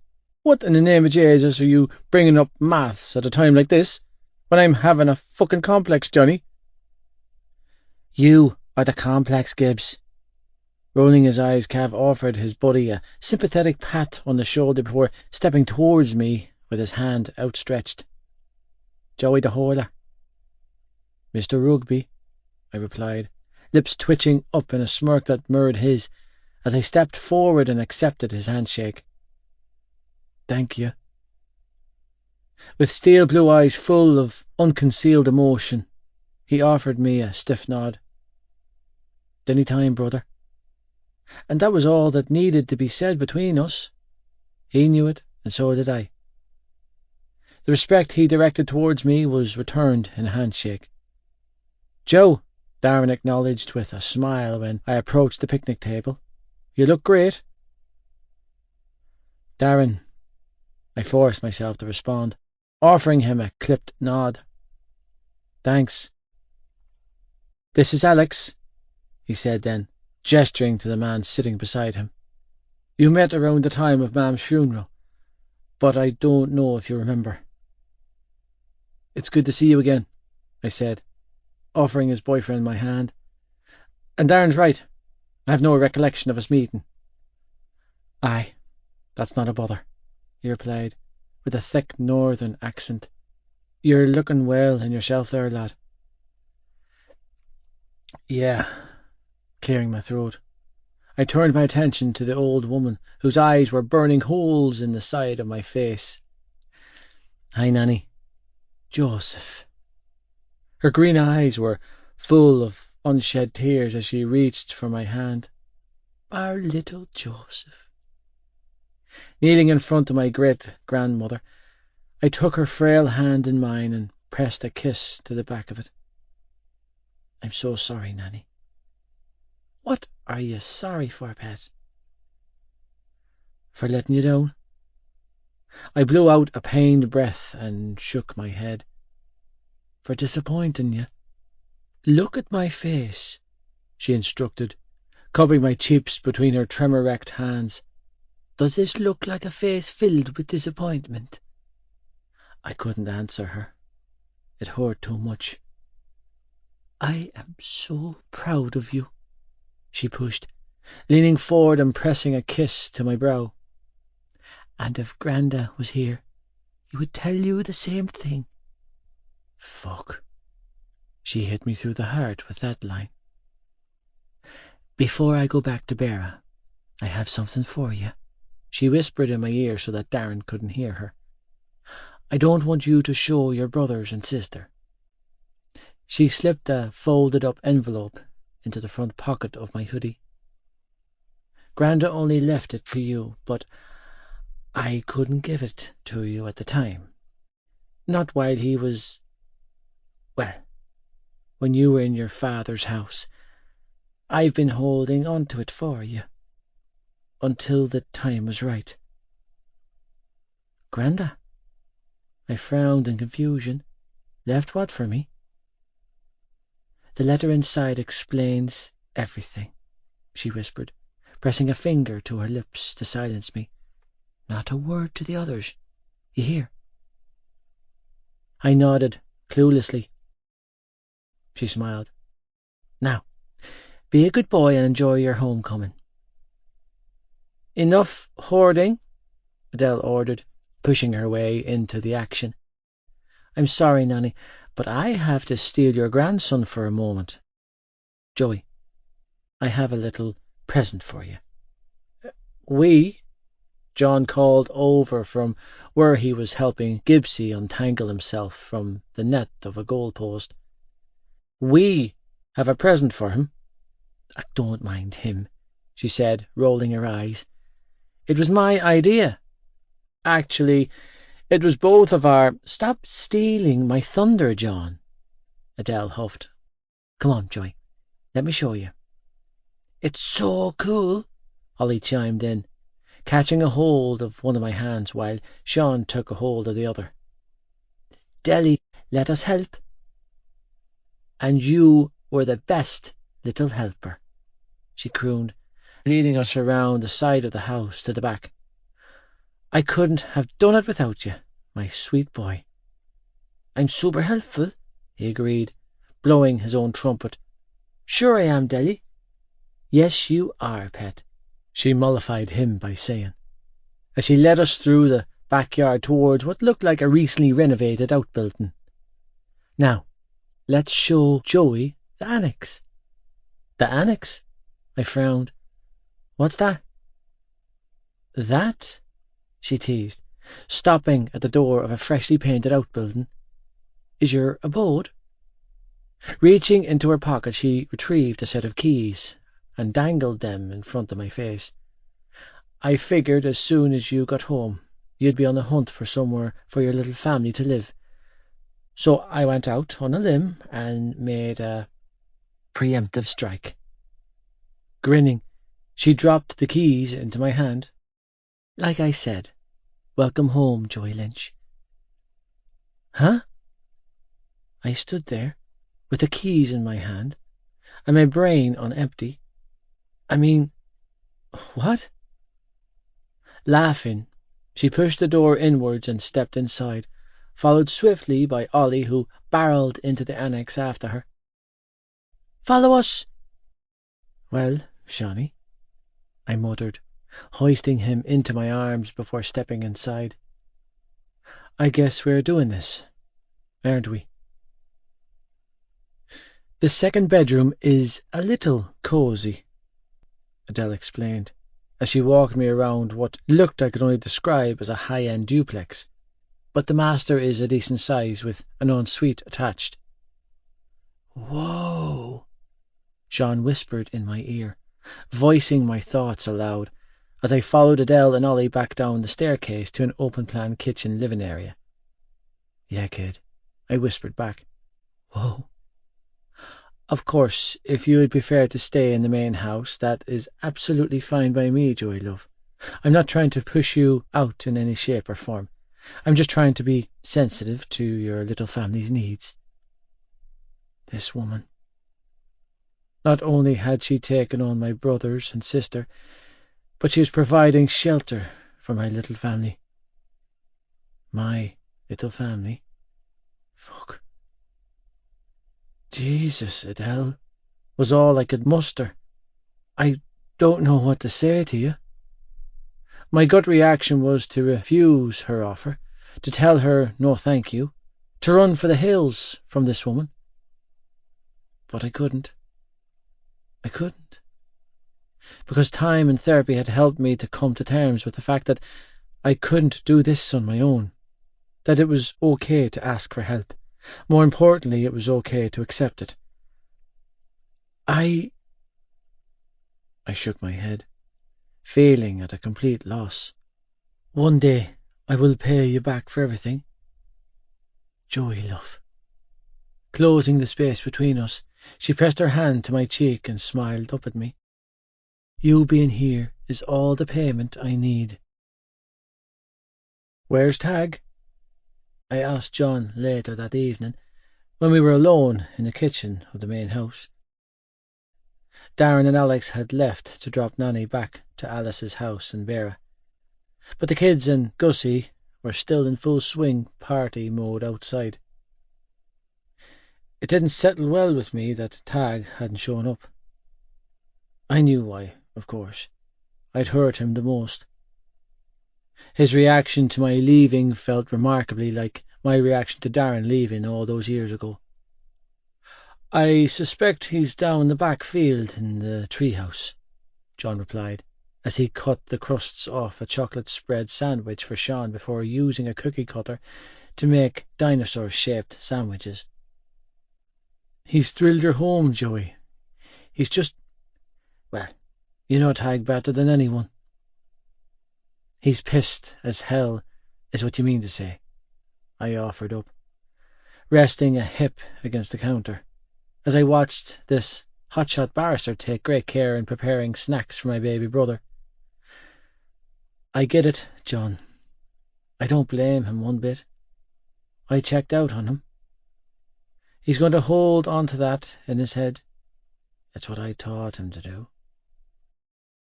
He has a couple of spare Hurleys and Slitters stashed in the utility room, John told me. Somehow, I have a feeling that he would enjoy a puck about a lot more with his brother than a bunch of rugby players. My heart skipped a beat. He's still hurling. Like a demon, John replied with a smile. He's hell-bent on following in his big brother's footsteps. Jesus, that's a worrying concept, I muttered, rubbing my jaw as I moved for the utility room to grab a couple of hurls. Good luck, John called over his shoulder. Good luck, and watch out for the cannon. My brows furrowed in confusion. The cannon? The cannon turned out to be Tag, perched on a stool on top of an impressive-looking treehouse, with a hurley in hand and an unlimited supply of slitters at his disposal. I told you before, fatty, he called out, lacing a slitter full force in my direction. Try to take over my fort again, and I'll take the head clean off you. Jesus Christ, I hissed, narrowly avoiding a ball to the face. I can do this all night, my brother called out, letting another slitter fly, clearly too busy taking fire to realize who he was firing at. Pussy! Little shit! I grunted when he got me in the nuts. I'll give you pussy. Tossing down the hurley I had brought with me for him, I quickly hooked up a rogue slitter with the one I'd claimed as my own and fired it back at him. Clearly my ability to puck a slitter hadn't diminished one bit since my departure. In fact, it was a little too accurate. When the slitter I pucked hit my brother square between the eyes, and he fell head first out of the tree, my heart stopped beating for a solid 5 seconds. "Oh, shit!" I choked out, tossing the hurley away as I raced towards him. "Tag, are you dead?" "No," he growled, scrambling onto his feet and lunging for me. "But you're about to be." The guilt I was feeling for the steady stream of blood trickling from his nose was enough to make me stand there and take my beating. "Fucker," he growled, wrestling me to the ground. "You broke my nose." "You broke my nuts," I shot back, unable to stop myself from laughing at the outraged expression etched on his face as he attempted to pummel me into the grass. "You got big, kid." "Yeah, and you got skinny," he countered, twisting and rolling around in the grass with me. "And I hope I did break your nuts." "Me too," I agreed, rolling onto my back and letting him pin me. "On a scale of 1 to 10, how pissed are you?" 14, he hissed, pulling on my hair. "And a half." "What the fuck is this?" I laughed, bucking him off my lap. "Who taught you to pull hair? Shannon?" "Actually, it was your girlfriend," he countered, "when she was screaming my name." I narrowed my eyes in mourning. "Tag?"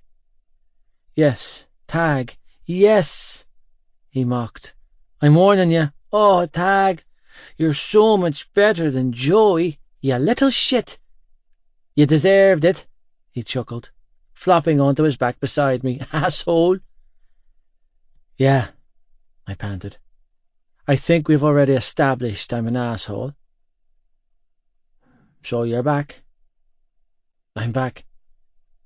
He nudged my shoulder with his. "About fucking time." "I know, kid." I nudged him back. "I missed you too." "Hey, Johnny," Ollie asked, strolling into the living room later that evening. "Are you going to marry my sister?" "Wait for it," Gibbsy snickered, nudging my shoulder as he tapped away on his PlayStation controller in front of a giant TV in the living room. "He's going to start getting stroke symptoms." Smirking, I paused our game with my controller and turned my attention to the terrified-looking rugby player. "Good question, Ols." Right on cue, Cav's breathing increased, and a bead of sweat trickled down his temple. "Ollie!" Shannon squealed, turning the colour of her crimson sundress. "You can't ask him that." "But he bought you balloons to play with you," Ollie offered innocently. "And Joe says you only use those special balloons with girls when you want to marry them." "I did say that," I laughed, remembering back to a time when that awkward fucking conversation came up. In my defence, Ollie was 8 at the time, and he'd caught me off guard. "Well, that he'd know about using balloons," Johnny muttered, looking rattled as he pulled at the collar of his shirt. "Bareback bollocky bill." "Balloons?" Shannon asked, tone-laced with confusion, as she snuggled up on Cav's lap. "What are you?" "Yeah, baby." He gave her a meaningful look that said, "Go with it." "Balloons?" "Oh." Shannon's eyes widened as awareness dawned on her. "Balloons." "Balloons?" Gibbsy choked out a laugh. "Oh, lad, I love this kid." "Hold on." Frowning, Ollie turned to look at me. "Do you and Aoife play with balloons together?" "Not nearly enough," Gibbsy snickered. "Ha fucking ha, lad." I rolled my eyes. "You're hilarious." Ollie frowned in confusion. "Huh?" Joey burst his balloon, Johnny explained to number 5. And now he can't play any more games with Aoife because of his dodgy balloons. Gibbsy laughed, thoroughly fucking enjoying himself at my expense. Oh no, Ollie said with a sigh. Was it the needles? Does she not want to play with you any more now? Huh? Did you burst a balloon with your needles? His brown eyes were full of compassion. Did you make her sad? Everyone fell quiet. The laughing stopped, and I felt another piece of me die inside. Yeah, Alls. I forced the words out. I made her sad with my needles. Huh? Seeming mollified with that answer, Ollie skipped out of the living room, leaving behind a bad taste in my mouth. Well, that sure as hell went south fast, Gibbsy declared, tossing his controller down and climbing to his feet. Now I feel like comfort eating. Stay out of the biscuit tin, Gibbs, Johnny argued from his perch on the couch with my sister. You're in training, lad, remember? Yeah, well, you tell my emotions that, Johnny, because I'm feeling raw, lad. Raw, I tell you, he replied, swiping his car keys off the coffee table. I'm going on a food run into town. There's plenty to eat in the kitchen. Grease, Cap, he snapped, moving for the door. I need grease, lad, not another boiled chicken fucking fillet. You disgust me. Not nearly as much as this healthy eating plan you've got me following disgusts me, he huffed, before wagging his brows and grinning. Now, who's up for a burger from the chipper? Cav said no, and the same time Shannon said yes, and I swear I'd never seen a lad do a 180 faster. You want something from the chipper, Shan? Maybe, she replied. Is that okay? Anything, he replied gruffly. You can... anything you want, baby. Beaming up at him, my sister reeled off her food order, while Cav hung on her every word. Anything, Shannon? Like the river? Gibbsy parroted, in mocking tone, clutching his chest. You can have anything, baby. Gibbs, Cav warned, climbing to his feet and pocketing his wallet. Give it a bleeding rest, will ya? You can have my battered sausage, Gibbs continued to gush mockingly.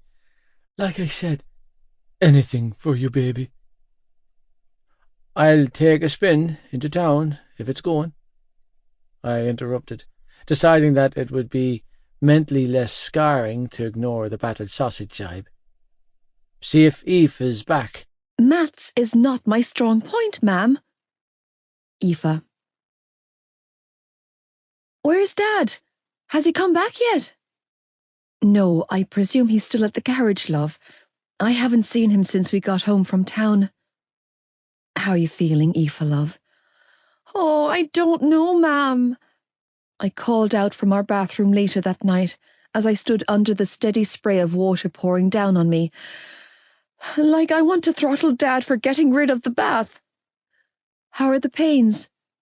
Ma'am asked from the bathroom doorway. Are they coming regular yet? No, they're not coming regular, I snapped, having had quite enough of this whole damn ordeal. Nothing about my life is regular, so why would my contractions be any different? Well, you heard what the midwife said on the phone. She parroted, as soon as they start coming every 5 minutes and last for a full minute consistently for over an hour, then we need to head to the hospital. Maths is not my strong point, ma'am, I snapped, scrubbing myself down with a loofah while I mentally warned my little intruder to stay the hell put for another night. You do realise you're talking to the girl who failed Leaving Cert Maths, don't you? Oh, Aoife, she laughed. Only you could make a joke during a time like this. Who's joking? Have you packed your bag for the hospital? Yeah, it's in the back of my car. I called back. That's why I was asking where Dad was. He took the car, remember? Oh, Jesus. I could hear the panic in her voice. Let me go and phone him up. Tell him to get back with it. No need, I grunted, breathing through a particularly crippling tightening as my belly turned to rock from the pressure. I'm not having the baby tonight.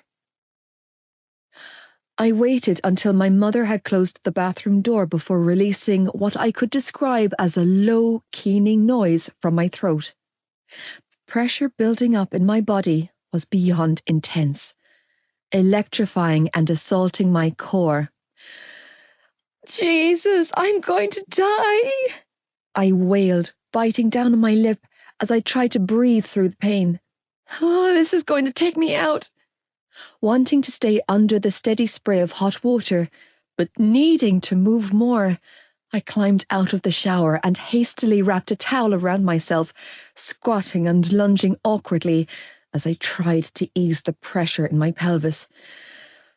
Don't kill me, kid, I begged, clutching the rim of the sink when another wave of heated pressure began to build. Be gentle on Mammy. This was it. Damn it, it was happening. I could feel it in my bones. I could hear it in the feral noise my mouth continued to make. You've got this, I told the girl staring back at me in the bathroom mirror. You've absolutely got this. Riding out another contraction while mentally wondering how the hell I was going to manage to dress myself in order to actually go to the hospital, I half walked, half waddled into my bedroom in search of something to throw on, puffing and panting like an injured animal. When the words, nice legs, filled my ears, I froze in my bedroom doorway. Froze and peed myself. My breath hitched in my throat when I saw him. There he was, covered in scars and drowning in secrets. The self-inflicted ones, the bruising on his veins, the indents on his flesh from where he'd shot up, were harder to stomach than the ones he'd endured at the hands of his father. But he was here. He was back. He was home. He was clean. Broken, bruised, and a little bent out of shape, Joey Lynch sat at the foot of my bed with the sleeves of his hoodie rolled up to his elbows and a wild-eyed expression etched on his face. Holy shit! Springing into action, Joey jerked to his feet. Did you just wet myself?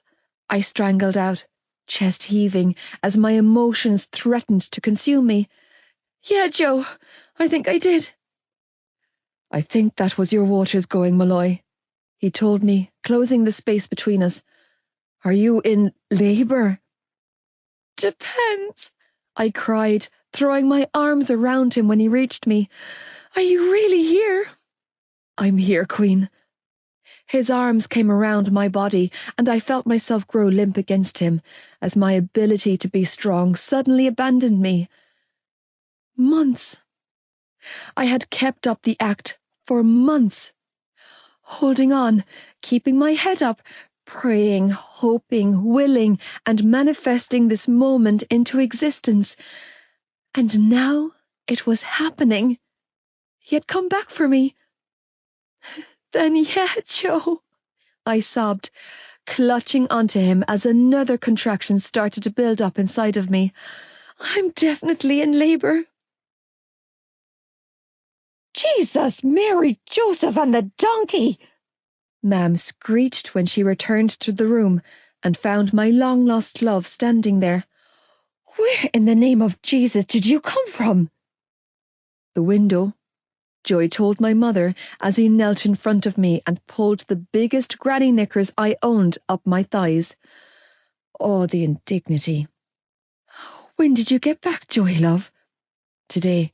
Came straight here, but Tony told me to go fuck myself.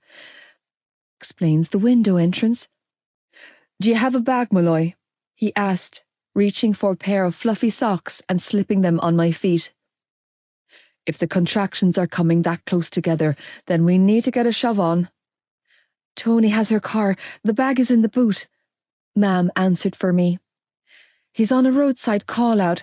Said he'd be another hour at the least before he gets back into town. And, well, I don't want to worry anyone, but I've just been out to the van and we've a flat tire. Is there a spare in the back? I heard him ask.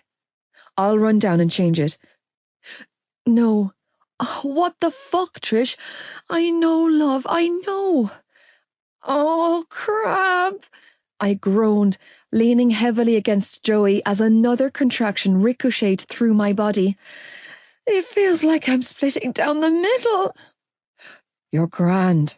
He was quick to soothe, reaching around to rub my back when a pained cry escaped me. Just keep breathing. Nice and steady. Joe! I groaned, digging my chin into the crook of his neck when the pain threatened to rip me open. I'm dying here. Keep breathing, he instructed, slipping a hand into his jeans pocket and withdrawing a mobile phone. I can get us a spin to the hospital. Yeah, I'm going to need you to let me out of this car, Gibbsy announced, dry heaving from the front seat as he drove like a maniac towards the city. Like, right fucking now. You're driving the bleeding car, you bollocks. Johnny barked, looking equally as distressed in the passenger seat. Putting his head in his hands, he rocked his oversized body back and forth. It's grand, Gibbs. It's perfectly normal. We can get through this together. All I wanted was a burger. I know, Gibbs. And maybe a curry chips. Is that too much to ask for? And now, after what we've just witnessed, I'll never eat again, Johnny. Would you two shut the fuck up? Joey snapped, flustered. You're scaring her. She's scaring me, Gibbsy accused, reaching across the console to grab Johnny's hand. I know, lad, Johnny choked out, clutching his hand. Me too. Stop panicking, I screamed, lunging between the seats to clatter the pair of them. You're making it worse. Calm down, boys, my mother commanded from the other side of me. This is all very natural. There's nothing natural about the noises coming out of your daughter, Gibbsy wailed, dodging a fist to the back of the head from Joey. I want my mam. When you approach the roundabout, take the third exit. The sat-nav in his car instructed in that mechanical robot voice, and continue southbound. Southbound? Where the hell is southbound? Straight ahead, Gibbs. Oh, Jesus, Cap. Gibbsy practically wept. Not the roundabouts. You've got this, Gibbs. You know I'm not good with roundabouts. Veer left. Redirecting route, the sat-nav said when he took the wrong turn off. Redirecting route northbound. Would you listen to her? Gibbsy demanded, waving a hand around animatedly. Talking down to me like she knows everything. Glaring at the sat-nav attached to the dashboard of his car, he shouted, What the fuck do you know about it? Huh? You're not even from Ireland. It's a bot, Gibbs, not an actual person. Johnny tried to explain. Don't take it personal. Oh, don't let her fool you, Cap. She knows what she's doing, Gibbsy argued, judging me from her little screen. I can't, I cried out, unable to hold it together a second longer as the pressure in my pelvis became too much. Fuck! I need to open my legs and I don't have enough room. Malloy, look at me. No, Joe, no, I don't want to do this. Please, God, I've had enough. Aoife, open your eyes. Panic-stricken, and for what had to be the first time in my life, I did as I was told. I'm here. Joey's voice was full of confidence. Right here with you. His eyes shone with clearness, with sobriety. I'm going nowhere, okay? Never again. I won't leave your side. and then his steady hands were on my cheeks, forcing me to focus on his crystal clear green eyes. And I won't let anything bad happen to you. Reunion 2.0. Joey. When I climbed through Malloy's window tonight, the last thing I had expected to witness was her in full-blown labour. That's exactly what happened. Battling her mother when we got to the hospital was another event I hadn't anticipated. To be fair, I didn't blame Trish for wanting to be with her daughter. It was a heated argument that resulted in me winning when Malloy stepped in and told the midwife that I was the one she wanted with her. Several hours had passed since we were taken down to delivery, and while she was dilating and had reached 7 centimetres according to her last internal, it seemed to be dragging forever. Sucking on gas and air like it was going out of fashion, my best friend balanced on a birthing ball, rocking and rolling her hips as the worst fucking noises I'd ever heard in my life escaped her. I wanted to save her. I wanted to put a goddamn stop to her suffering, but I was completely helpless. Contorting in pain as her body tried to expel the baby I'd put in her. I never felt so fucking guilty in my life. Even now, as she leaned against me in her delivery suite, in the throes of another contraction, all I wanted to do was apologise. Jesus Christ. I need to go to the bathroom, she declared, twisting sideways on the ball to grip my shoulders. Joe, I need to go right now. Okay, I replied, trying to remain calm when her face turned a deep shade of red. I'll help you. What's that? The midwife, who was lingering nearby, asked when I moved for the adjoined bathroom with my girlfriend leaning heavily against me. She needs to go to the bathroom, I explained. I'm just taking her now. No, the midwife replied, ushering us towards the bed instead. Climb on, Aoife pet, and let me examine you. No, you don't understand, Malloy groaned, climbing onto the bed, and then writhing in pain when the nurse stepped between her legs. If you don't let me go to the bathroom right this second, I'm going to shit on you. Just as I thought, you're fully dilated, Aoife, the midwife declared. You're ready to deliver. A poo? No, pet, a baby. Oh, Jesus, Joe, crying out. She clutched my hand and pulled me close. If I shit in front of you, please don't hold it against me. Malloy, I coaxed, brushing her hair off her clammy face. You can do whatever you want in front of me, okay? That's comforting, Joe, she cried out, hooking an arm around my neck and catching me up in a headlock Cav would be proud of. Because I think you're about to see what I look like on the inside. Something was wrong. I could feel it. Malloy had been pushing for over an hour and nothing was happening. The concerned look in the midwife's eyes was enough to send my heart rate spiking. But it was the shrill sound of the bell ringing that put the fear of God into me.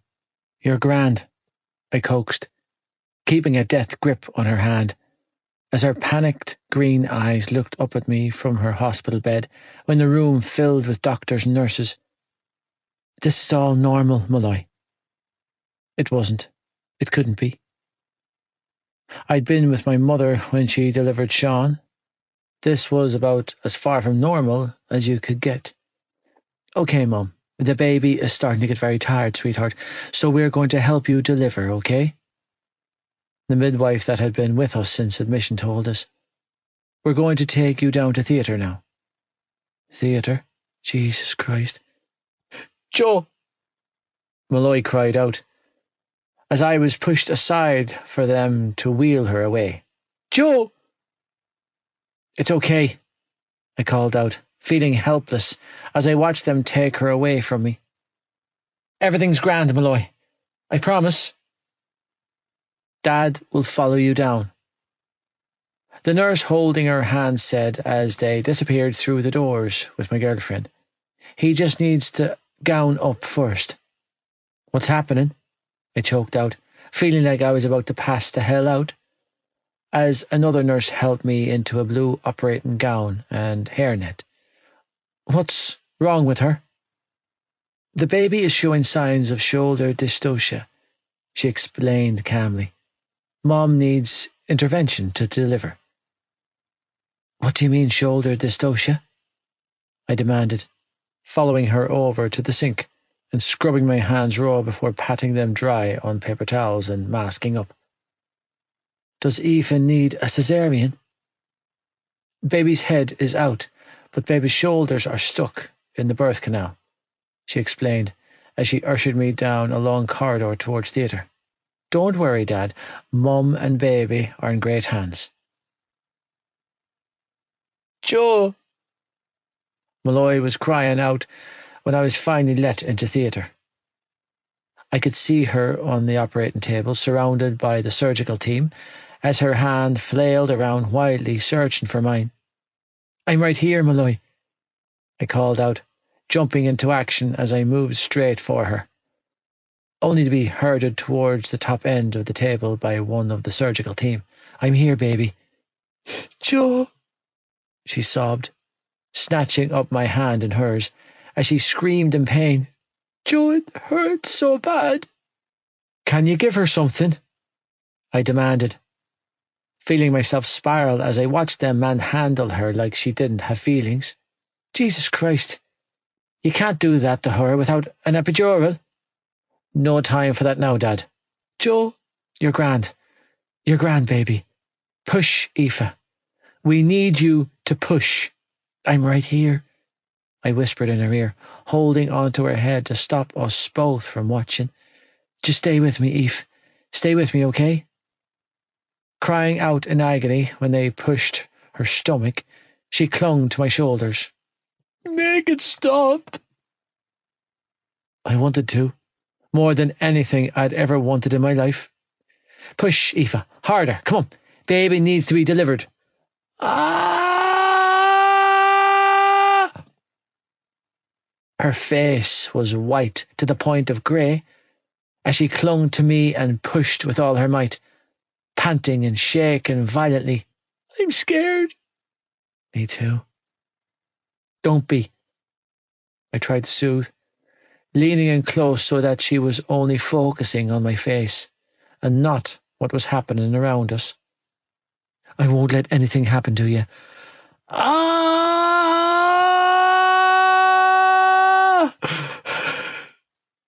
She screamed again, face contorting in pain before suddenly growing limp in my arms.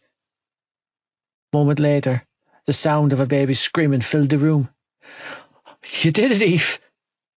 I choked out, trembling just as badly as she was, as the sound of our child filled the room. You did it, baby. Yeah, she strangled out, nodding weakly as her eyes rolled. Oh, God. Hey.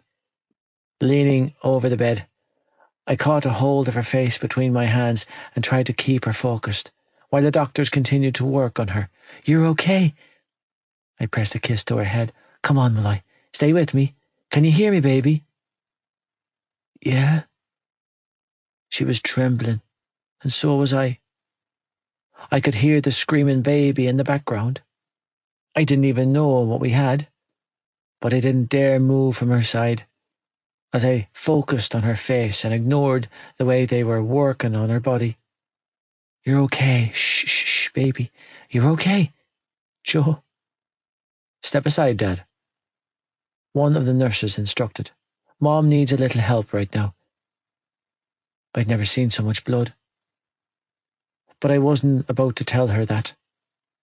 No, she slurred, pushing weakly at the oxygen mask they were placing over her mouth and nose. Joe. They were all so calm when I felt like my world was slipping away from me. I was watching her body bleed out while she was still conscious. It was beyond terrifying. Freaking the fuck out, a nurse led me over to where the baby was, as they worked on stemming the bleeding. She's hemorrhaging. She's bleeding out. You killed her. She's going to die. Feeling faint, my gaze flicked between the operating table my girlfriend was lying on and the baby in the incubator in front of me. I didn't even know what it was. I was too fucking panic-stricken. Mum is fine, the nurse continued to coax. Don't worry.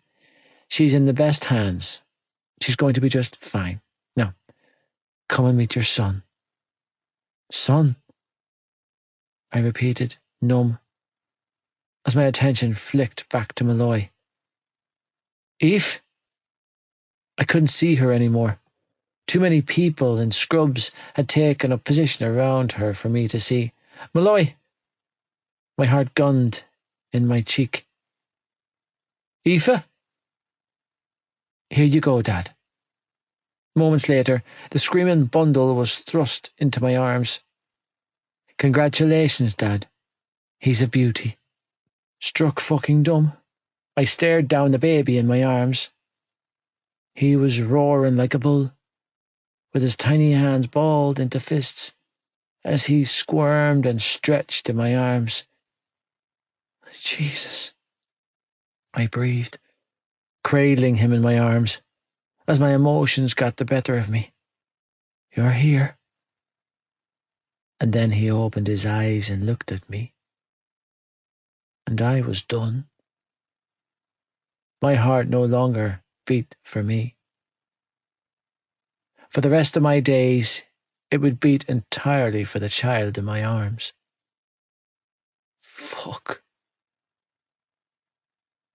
Still draped in a blue gown and hairnet, I was removed from theatre while my girlfriend and baby remained inside. My heart was hammering. My mind was reeling. Breathing hard and fast, I sagged against the wall in a nearby corridor, feeling my heart thunder wildly in my chest. What the fuck just happened? It was all so fast. My phone was ringing in my pocket, and I had to get a handle on myself and force myself to answer. Joey. That was Trish. What's happening? Is she okay? Did she have the baby? Yeah, she's okay, I croaked out, still completely reeling from the way it had all gone down. The baby got stuck. They had to bring her down to theatre to deliver. She had a cesarean? No, I shook my head, feeling rattled. They got him out before that. But the things they had to do to her, the blood, the pain on her face. I flinched at the memory. Him? Trish's voice hitched. It's a boy? Yeah. I exhaled a ragged breath, head nodding vigorously, as I tried to get my head around the life-changing events that had just taken place. He's huge, Trish. They told me he was 56 centimeters long, and he weighs like 4.4 kilos. What's that in pounds and ounces? 9 pounds 12 ounces, according to the midwife. Oh, Jesus, the poor girl. Yeah, I know. I flinched again. What time is it? It's 3:30 in the morning, she replied. What time was the baby born? A little over an hour ago, I replied. Just after 2:20. Where are you now? Are you with Aoife? Can you put her on the phone? No, I swallowed deeply and pressed the heel of my hand to my head, fighting down the panic trying to claw its way out of me. She was hemorrhaging, and they couldn't find the source of the bleeding. I heard them say something about a possible uterine rupture. Blowing out a pained breath, I strangled out. She's still in theatre. No. The cry that tore from my girlfriend's mother's throat but the fear of God inside of me. Oh, Jesus, no. She's in there alone. They wouldn't let me stay. I strangled out, chest heaving, as the realization of how serious this was hit home. I tried, Trish, but they put me out. Said I couldn't be in there when she was under general anaesthetic. Oh, Joey, love, don't panic, she choked out. I'm sure she'll be fine. Yeah. I blinked back my tears. Me too. Part 12. Mommy's a fighter. Joey. After being put through the ringer, Malloy was wheeled into the recovery room 90 minutes later, hooked up to more wires and drips than I'd ever seen in my life. When I was taken in to be with her, I felt faint. She was grey in colour. Fucking grey. All completely normal. I was continuously reassured of by the nurses and doctors still gathered around her, monitoring her vitals, as I remained by her side. My attention flicked between the girl asleep on the bed and the baby that had been returned to me with his mother. Baby boy Malloy. Date of birth 30th of the 8th, 05. Time of birth 02/22. His details were scribbled on his little hand in ankle name tags, but I didn't think he needed any of that to be recognised. He was every inch his mother's son, with clumps of bloodied blonde curls matted to his little head, and a pair of lungs he clearly inherited from his mother's side. Even though Malloy lost a lot of blood after delivery, the team had managed to stop the postpartum hemorrhaging without having to operate. But the thought of how they managed to do that sent a shiver down my spine. I was grateful that they knocked her out, because nobody deserved to be put through that kind of physical manhandling. Torture. That was the only word for it. For what I'd witnessed them do to save her and the baby's lives. You're amazing, I whispered, leaning over the bed as I pressed a kiss to her clammy forehead. You're a soldier, baby. Repressing the urge to pull her sleeping frame into my arms and cling to her, I continued to hover anxiously. With her son in my arms, I needed her to wake up and stay asleep, all in the one breath. I'm so proud of you, I whispered, using one hand to adjust the blanket draped over her limp body. You're a queen. We'll be moving her back up to the labour ward soon, one of the nurses told me, as he adjusted the flow of whatever the hell they had dripping from a bag into an IV line in her arm. She's going to be in and out of it for a few more hours, he added. All normal, so nothing to worry about. Her body has been through it, and she needs time to rest and recover. She has a catheter in, so no need to wake her, Dad. She'll be okay, though, won't she? Absolutely, he reassured me, smiling down at the baby in my arms. This little guy has a one heck of a fighter for a mommy. Back on the ward early Tuesday morning, with Malloy sleeping off the drugs they gave her, I sat at her bedside, cradling the tiny bundle in my arms. For the second time in my life, I was a father. For the first time in my life, I had a child of my own. I felt different now than it had with Ollie, Sean and Tag. It felt deeper. There was something inside of me, an invisible cord of sorts, that went from my chest into his. I felt it every time I laid eyes on him. Feeling his tiny body pressed to my chest when I fed him was the reality check I needed. I was responsible for this tiny person and his sleeping mother. Anxiety thrummed through my body as my attention flicked between my son and his mother. The two people that created me had destroyed each other. My father killed my mother. He tried to take the whole fucking lot of us out with him. And now we were here. Me and Aoife and this tiny little baby. He was dependent on me just the same as I had depended on my old man. I just kept staring at him, wondering how he could do it to us, when every instinct inside of me was demanding I protect the infant in my arms and the girl who bore him. They say he was huge, but he looked tiny to me. He had a cute little button nose that reminded me of Shan, and puffy, swollen lips, just like the rest of us. Mam's lips.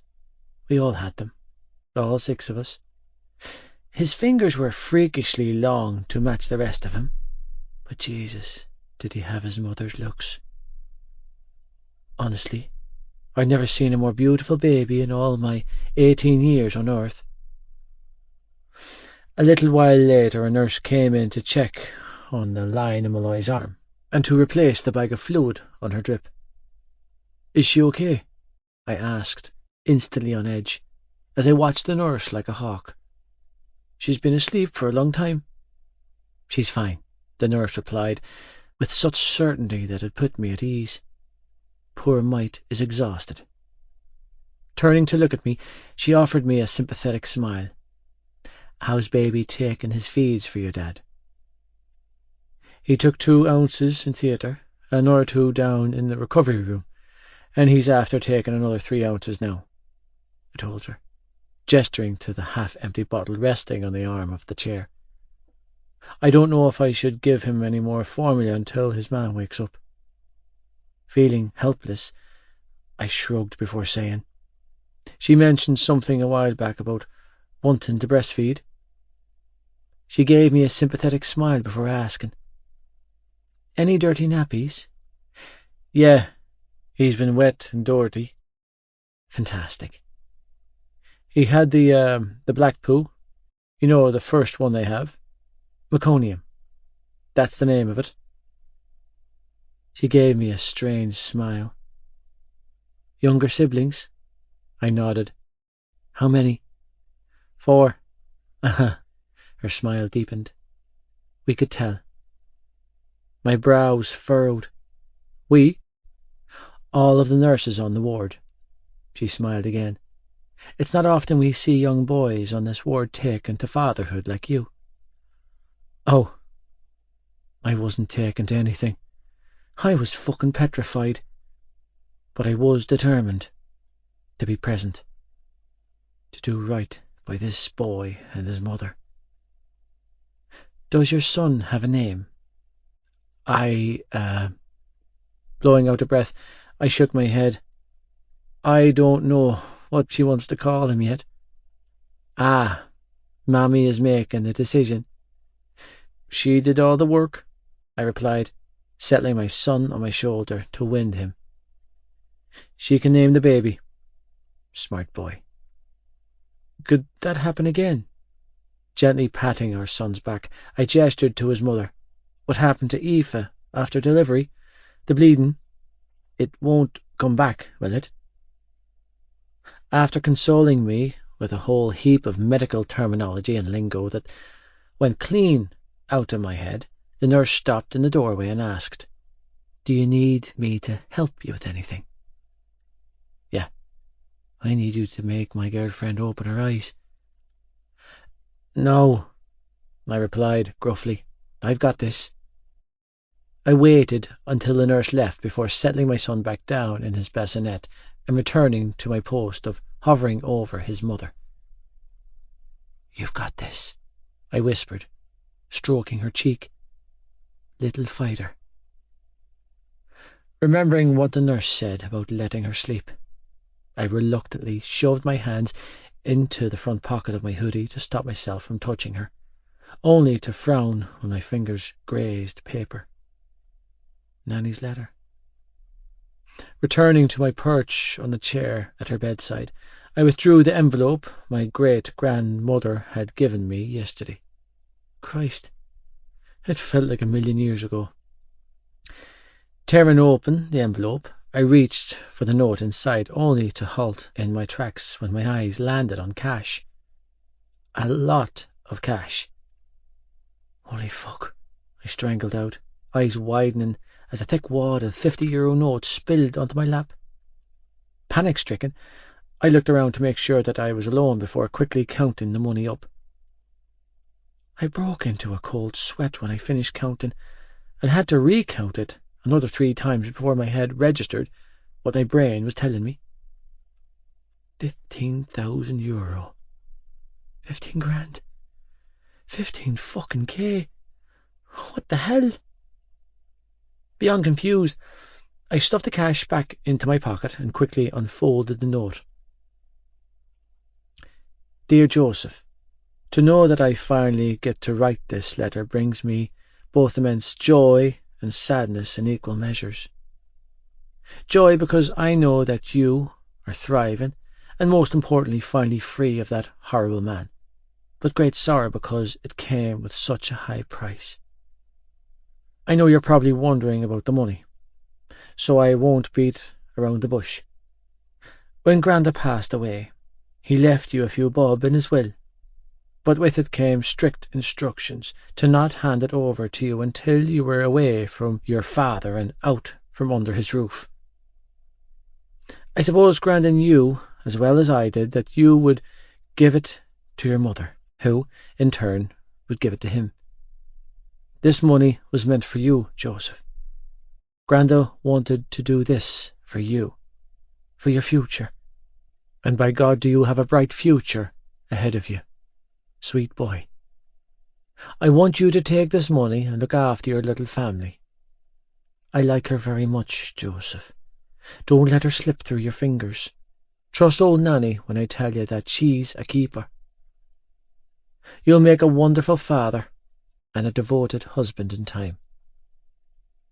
I sleep well at night knowing that I have a grandson like you in the world. All my love, Nanny Murphy. Say hi to Mammy. Aoife. When I opened my eyes, I was bombarded with an array of feelings and emotions. Pain came first. Confusion followed swiftly after. Licking my dry lips, I twisted my head from side to side, trying to shake the wave of dizziness off and make sense of what the hell was happening. It was only when I twisted sideways to my right that I saw him. Joey.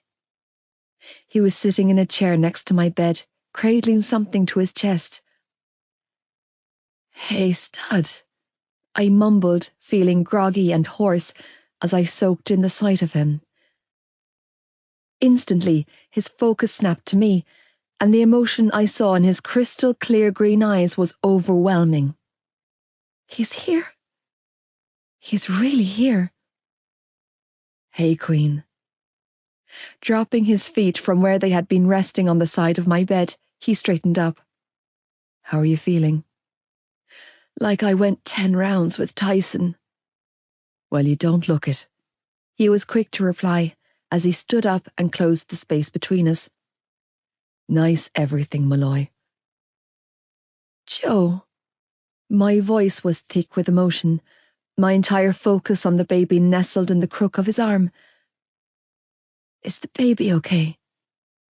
He's perfect, he replied, sinking down on the edge of my bed and then leaning in close to press a kiss to my brow. You did such a good job, Eve. He? My heart bucked wildly in my chest as I snaked a trembling hand out from under the blankets to touch his little pink hand. We have a son? We have a son, and he has a set of pipes on him just like his mam, he confirmed gruffly, carefully placing the small baby on my chest. Say hi to Mammy. Unable to stop the tears from spilling from my eyes, I attempted to cradle the baby in my arms, feeling completely overwhelmed. We did this? Sniffling, I stared at his tiny little face, feeling too much in this moment to comprehend. Oh my God! I choked out a half laugh, half sob. He has Shannon's little nose. That's what I thought. He's got your curls. He's got your eyes. It's all you, Malloy. Pressing a few buttons on the remote attached to my bed, he raised the back of the bed into a semi-sitting position before removing the hairnet from my hair and pressing another kiss to my brow. He's gorgeous like his mam. Yeah, well, his mam doesn't feel so gorgeous anymore. I mumbled, feeling vulnerable and weirdly exposed. His mam never looked more gorgeous than she does right now, Joey corrected. 6 years ago today, I locked eyes on you for the first time, sitting on the wall outside of school, and now we're sitting here with our son. Smiling, he leaned in close and kissed me again. Thanks for my baby queen. You still take the air clean out of my lungs. That did it. His words of affection broke the dam inside of me. Joe. Heaving out a pain sob, I heaved our baby closer to my chest and kissed his chubby cheek. When they couldn't get him out, I thought he was going to... He's right here. Joy was quick to coax, shifting closer and wrapping an arm around my shoulders. You're both here, and I'm going to take care of ye. Another kiss. I won't let anything happen to either one of you, Malloy, I promise. Have you been here the whole time? I told you that I wouldn't leave you. He gently lifted our son out of my arms and placed him in the bassinet next to the bed before returning to my side. I'll never leave you again. I didn't have the strength to be strong or put on a brave face in this moment. I didn't have anything left in the tank. I'd spent so long being the brave one, the strong one. Now, all I wanted to do was fold into him. Because I couldn't do this anymore. I needed someone to lean on. I can't do this on my own, I admitted, fisting his hoodie as he carefully cradled me in his arms. I'm so tired, Joe. I know you are, he replied, pushing my hair off my face as he tucked me in closer. You can't get sick again, I cried, clinging to him for all I was worth. You can't leave me on my own in this. I'll never leave you on your own again, he vowed, wrapping both of his arms around me. I will never fail you again. I could hear the sincerity in his voice, and I needed so badly for him to be right about this, for him to stay. It's my turn, Malloy. He kissed my hair. To look after you. I'll look after you. Joey. Later that afternoon, the quack bubble Malloy and I had been cocooned in while we came to terms with the squawking baby we created was well and truly burst. Barging into the hospital room, laden down with balloons, stuffed animals and shopping bags came Trish and Casey, followed by a squeamish-looking Tony. Aoife! Trish and Casey both exclaimed, making a beeline for my girlfriend. Oh, my poor baby. Hi, Mom. Hi, Case. Oh, look at your poor face. You look dead only to wash ya. Whoa. Thanks, Mom. Don't mind your mom. Casey was quick to interject. You're every inch the ridey you've always been, minus the big belly. Having the good sense to get out of the way, I stepped around the girls and moved for Tony. I see your father's still here, Tony noted, eyes locked on the baby in my arms. That's a good start. I'm still here, I confirmed, readjusting my hold of my son. Say hi to your grandfather, kid. Better not be calling any grandson of mine after the car in Knight Rider, Tony grumbled, eyes locked on the baby in my arms. Wash your ears out, Dad, Malloy called back. He said kid, not kit. Kid? Tony blanched. Jesus, that's worse. That's not his name, I chuckled, holding him out for Tony to hold. Here. Ah, Jesus, boy, don't be giving him to me to hold, Tony strangled out, eyes locked on my son, as he quickly removed his coat and rolled up the sleeves of his shirt to the elbows. Look at the size of him. Moving for the chair next to the bed, he sat down and blew out a shaky breath. I haven't held a baby since the twins were small. Give him to me, Trish cut in, making a beeline for us. I want the first squeeze. Don't mind her, Tony grumbled, gesturing me towards him with both hands. Come here to me, boyo, and have a cuddle with Grandad. Oh my God, Casey crooned, leaning over Tony with a pink digital camera in her hands as she snapped away like a mad woman. He's absolutely divine, you guys. He's like a small man already, Trish cooed. He's huge, Aoife. Yeah, Malloy mumbled, closing her eyes. I can still feel how huge he was. With all eyes on the baby, I returned to her side. You good? Mm-hmm. She nodded, eyes still shut. Just some tightening. Yeah, they told us that would happen. She had been given a shit ton of medicine to help her uterus contract. So, Mr. Reformed Bad Boy, Casey acknowledged, offering me a wink. Still behaving yourself? Waggling her brows, she added, I hope you haven't been sneaking any gas and air on the sly. Casey! Nah, I'm good, I chuckled, shaking my head, clean as a whistle. There's a first time for everything. Sure is. So, have you two given this little man an actual name yet? She asked. Or are we going by kid for the foreseeable? Malloy looked to me, and I shrugged. It's your call, baby. We have a name, she said, licking her lips. We have two, actually. Oh? Trish's eyes lit up. Do tell.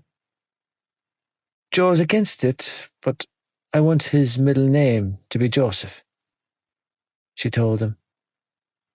And his last name will be Lynch. Shivering, she added. We're not married, so it's important to me that everyone knows our son has a father who claimed him. I swallowed down my protests, refusing point blank to argue with a girl that had been through 8 hours of hell to give me a son. Instead, I nodded in support when she looked to me for reassurance. And his first name? Trish pushed. Anthony, Malloy said. His name is Anthony Joseph Lynch. Smiling, she added, AJ for short. But I'm Anthony, Tony squeezed out, turning the colour of his daughter's opal Corsa. Yeah, Dad. Malloy rolled her eyes. We know. You've decided to name your son after the man who raised you. Trish said proudly, giving her daughter a huge smile. Oh, Aoife, that's a lovely sentiment. Actually, we decided to name our son after the man who raised the both of us. I confirmed quietly. Because let's face it, the only man I ever had to show me the way was your husband. Roughly clearing his throat, Tony looked down at AJ and sniffed. I know exactly what that father of yours is trying to do, boyo, he told my son, voice thick with emotion. He's trying to butter up old Grandad, isn't he? He pressed a kiss to my son's forehead and smiled down at him. Well, you can tell your father that it worked. Yes, you can. Tell your father that I expect his ass at the garage the minute your mother is home and back on her feet. My heart stopped in my chest. Malloy turned to gape at me. But tell that father of yours that he's on his last life, Tony continued to say, speaking to me through my son. And tell your old fella that your granddad has a Burdizzo on hand if he gets any notions about giving you a brother or sister before he finishes his apprenticeship and puts a ring on your mother's finger. Burdizzo? Casey frowned. The hell is that? It's what they use on farms to sever a bull's testicular cord, I strangled out, thinking back to something Podge once told me. You can tell your grandfather that you're going to be an only child. Tony smirked. You can tell your father that's a wise decision. Oh, my God, Dad, Malloy grumbled, waving a hand around. Just kiss and make up already. Everyone knows you've been miserable all summer without your little sidekick at the garage. Well, it looks like I've a new little sidekick to keep me occupied, Tony mused, fighting off Trish, who was trying to coax the baby out of his arms. You feel like going to the bathroom yet? I asked, turning my attention back to Malloy. They'd removed her catheter a while ago and encouraged her to get out of bed and use the bathroom. But Malloy hadn't budged an inch. Joe? Yeah? Wide-eyed, she gestured for me to come closer so that she could whisper in my ear. I'm scared to move. Shivering, she cupped my cheek and whispered, It feels like everything is going to fall out of me. My heart cracked. That won't happen. I tried to reassure her, tucking her under my arm. You've just given birth, baby. It's going to feel all kinds of fucked up, but I promise nothing bad going to happen to you. I'm covered in blood, she whispered, hand trembling, as she buried her face in my neck. I'm disgusting. You're fucking beautiful, I corrected gruffly before turning my attention to her parents. Aoife needs a shower. Can you watch the baby? I can take you, Aoife, love. No, I'll take her, I cut Trish off and said when I felt her daughter's body stiffen in protest. I've got this. My legs feel like concrete, Malloy mumbled as she gingerly climbed out of bed. Nobody look, okay? Okay.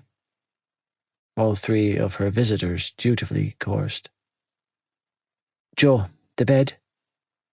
She choked out when she was standing, eyes locked on the dried blood on the sheets. It's grand, but there's blood everywhere. It's okay. It's on my nightie and my legs. Oh, Joe, it's even on my socks. Malloy, I promise you it's grand, I coaxed, hooking one arm around her waist while taking her elbow with the other. Every other woman in this hospital is in the same boat. You've got nothing to be embarrassed about, okay? They see this kind of thing a dozen times a day here. But you saw it, Joe, she mumbled, lip wobbling. You think I care about that? I shook my head. I'm in fucking awe of you, baby. What you just did, giving me a son. Christ, Malloy, I'm punching so high right now, it's ridiculous. Really? Really, really. Oh, lovely. Sniffling, she nodded and leaned into my side. I'm wearing a nappy. She had those disposable knickers and socks on, and I felt so fucking guilty for doing this to her, because I was under no illusions as to who was responsible for this girl. Me. That's it. Nice and slow. Taking it one step at a time, I helped her into the adjoining bathroom. There's no rush, baby. Thanks, Joe, she said when we were safely inside the bathroom and away from prying eyes. You can go out now. Yeah, I wasn't going anywhere. Not when she looked like she was 2 seconds away from passing out on the floor. She had been giving 2 units of blood and an iron transfusion, for Christ's sake. She wasn't fit to be going anywhere on her own, much less showering alone. No, Malloy, stop, okay? I coaxed, recapturing her arm when she tried to stand on her own. Let me help you. No. Her lip wobbled again, and I watched as she tried to blink her tears away. As I helped her into the shower. I don't want you to see me like this. Like what? Like this? She cried, using her free hand to gesture to her stomach and legs. It's disgusting. It's not disgusting, I corrected gruffly. When she made no move to, I reached for the hem of the blood-stained nightdress she had been wearing during labour. No. She shook her head and twisted her body away. Joe, no. I don't look like me anymore. Fuck, that hurt. Her vulnerability was soul-shredding. I was desperate to soothe her, to make it right. Her stomach was bruised and deflated, with deep purple stretch marks from where the body had housed and carried my son. You're so beautiful, I told her, voice cracking when my stupid fucking emotions threatened to get the better of me. No. Sniffling, she shook her head, refuting my words. Yes, I corrected gruffly, catching a hold of her chin with my hand. Yes. Green eyes stared up at me, so full of pain and vulnerability. I missed you so bad. Clutching the back of my neck, she pulled my face down to hers. I feel like I died this summer without you, and I'm only coming back to life now. Yeah. Resting my brow against hers, I absorbed the moment, the feelings, the weight of my conscience, the future laid out before us. I know the feeling. It was her. It always had been. It always would be. The girl from the wall. I'm going to take care of you, I told her, because I love you. She shivered violently when I pressed a kiss to her head. Because I think you're sexy as fuck. Carefully reaching for the hem of her disposable underwear, I guided them off. Because you're my queen. Disposing of everything she was wearing, I switched on the shower and held onto her trembling frame as she stood under the hot spray of water, not giving a damn that I was getting wet in the process. My entire focus was on the girl still looking at me like I hung the moon. And because everything I have, everything I am, I owe you. Aoife, love, how are you getting on in there? Trish called out, moment before barreling into the bathroom. Ma'am, get out! Malloy hissed, giving her mother her back. God! What's that on your arse? Nothing. Is that a tattoo? No. Is that Joey's name? Ma'am, get out! Oh, Jesus, Tony! What's wrong, Trish? No wonder that your daughter of ours didn't want me helping her shower. She has that young fella's name tattooed on her arse. I can't do this. Aoife. Sleep deprivation made me a weak woman. It was the reason I had sent that dangerous text message in the middle of the night. Exhaustion had well and truly set in, making it harder not to dwell on the feelings of regret raging inside of me. It was the reason that Joey was sitting on the edge of my hospital bed at 8 o'clock on Thursday morning. Clad in a freshly ironed Tommen uniform, and with our son nestled in the crook of his elbow, he looked more natural at this parenting gig than I could ever dream to be. That's it, he coaxed as he fed AJ his bottle. His bottle. Another pain sob escaped me. I couldn't get him to latch. I couldn't do anything right. Night 2 with our son had been an even bigger disaster than night 1, and I was beginning to think that AJ didn't like me. You're just tired, Joey said, setting down the empty bottle and reaching for my hand. "You've got this, Malloy." "No, Joe, I really don't," I croaked out, trying my best not to give in to the overwhelming temptation to scream at the top of my lungs. "Everyone was right. I can't do this." "Yes, you can," he corrected, releasing my hand to settle AJ against his shoulder. "I promise you can," he continued, shifting closer to tuck me under his free arm. "Everything's going to be fine." "It won't be." I shook my head and wiped my nose with the sleeve of my hoodie. "I'm a shit mom." Another sob racked through my chest. He hates me.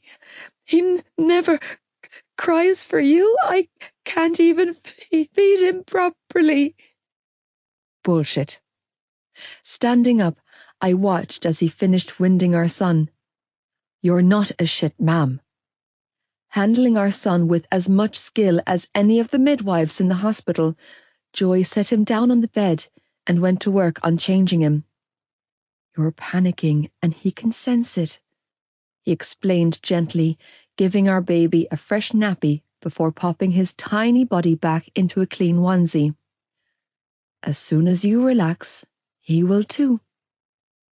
Lifting AJ into his arms, he cradled him for a moment, swaying from side to side before settling him down in his bassinet and returning to me. "You're exhausted, Malloy. You're going through a lot right now, baby. And that little baby adores you, okay?" Sinking down on the bed, he carefully pulled me onto his lap. "And don't worry about how he's fed, just as long as he's fed." But Mom said I should be breastfeeding." "I don't give a shit what your mother said," he countered, tightening his hold on me. "I'm his father, and I'm telling you now that he's fine. He's guzzling his bottles. He's clearly piling on the weight. There's not a bother on him, Malloy. He's thriving." "I hate being here on my own," I admitted, burying my face in his new school jumper. "Nighttime is the worst." "You know I would have stayed with you if I could have," he replied, sounding pained. "But they kick partners out at midnight." "Yeah," I squeezed out, clinging to him. "I know." "You're coming home today," he coaxed, "and I'll be over straight after school, okay?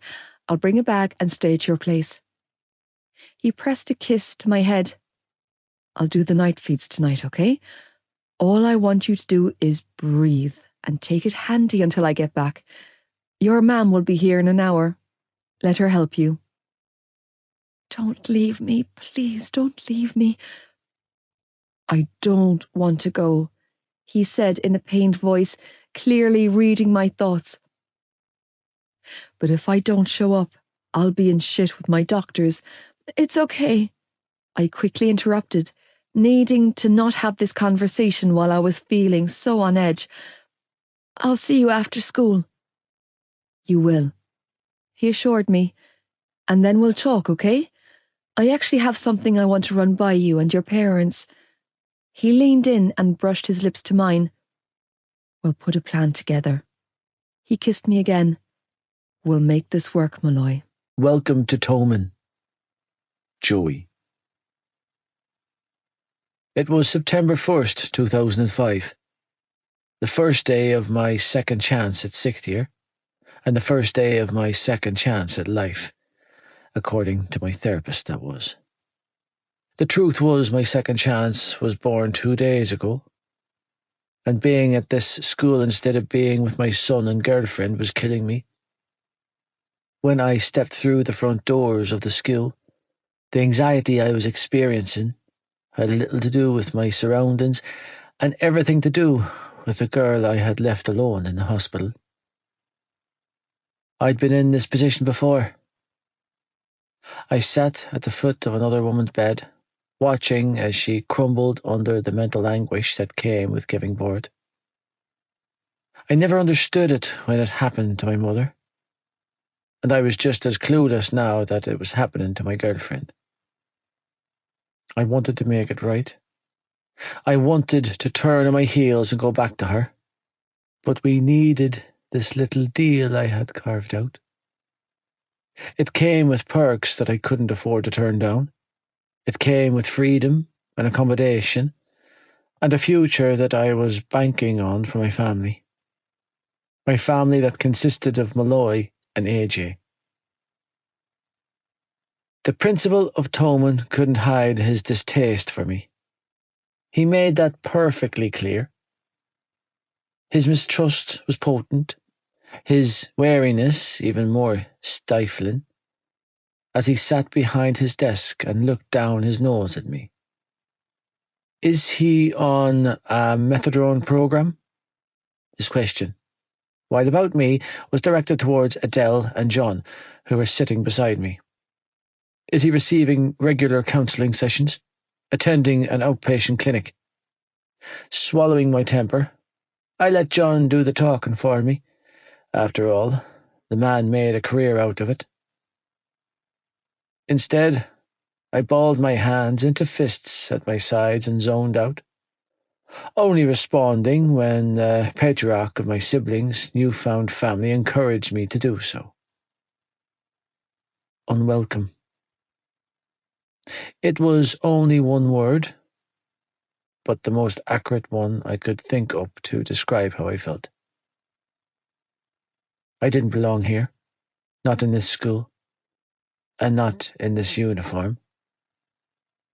Still, I held firm and allowed myself to be led by one of the new men in my life that I actually considered to be trustworthy. In the end, I'd been sent on my way with a timetable and a warning to behave myself. Like I hadn't heard that before. I've heard about him. He's bad news. He's constantly getting into fights over at BCS. People whispered when I passed in the hallways. Apparently, he's got a big fat chip on his shoulder. I ignored them all. They couldn't hurt me. I'd been through too much and had come too damn far to let a few opinions throw me off track. That one has a seriously bad reputation. I heard he got a girl from his last school pregnant. I'm pretty sure he just got me pregnant by glaring at me. He's my brother, a familiar voice snapped, and I swung around to find Shannon, of all people, standing up to a group of girls in the hallway. And you shouldn't believe everything you hear. Is he single? You're not his type. What's his type? His girlfriend. I smirked to myself. Well, this was a turn-up for the books. She was defending me. Shaken off their remarks, I winked at my sister before making my way to my first class. Arriving later than everyone else because this school was a fucking castle to navigate. Are they going to check his blood? Was the first snide comment I was dealt when I walked into maths. Because I don't want any druggies bleeding all over me. He's probably riddled with HIV, the girl beside him sneered. Trust me when I tell you, Buckley, that the best part of you ran down your father's leg. A familiar voice shot back in defence, and I turned in the direction of where Gibbsy was pulling out the empty chair beside him. And as for your girlfriend, Miss fucking Piggy, he added, narrowing his eyes at the girl snickering beside the prick running his mouth. I think it's safe to say the tide wouldn't take her out. Fuck you, Gibbsy. Fuck you, he threw his head back. I wouldn't ride you into battle. The entire class erupted with laughter. Howdy, friend, Gibbsy said with a grin when I dropped into the chair next to his. Jesus. Gibbs? Well, hey, you got my name right. Yeah, I shrugged. Well, I figured I better learn it off seeing as I'm stuck with you until next June. That you're my friend. He chuckled, nudging my shoulder with his. That you are? So, where's your other half? Claire Bear, she's in the year below us. No, asshole. Cav. Oh, Gibbsy laughed. Oh, you mean my other half? He's in honours maths. Frowning, Gibbsy muttered. Cap's in honours everything. He chuckled to himself, clearly amused with something he was thinking about, before shaking his head and adding, Fair bit of a genius is your future brother-in-law. Baby blues. Aoife. I'd been home for 3 hours and I couldn't stop crying. In floods of tears, I sat cross-legged on my bed and stared down at the tiny human screaming his lungs out. I couldn't do this.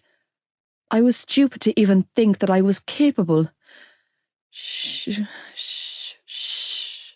I choked out through fits of tears as I tried to rub his tiny belly and held the soother to his lips, praying for him to just stop crying.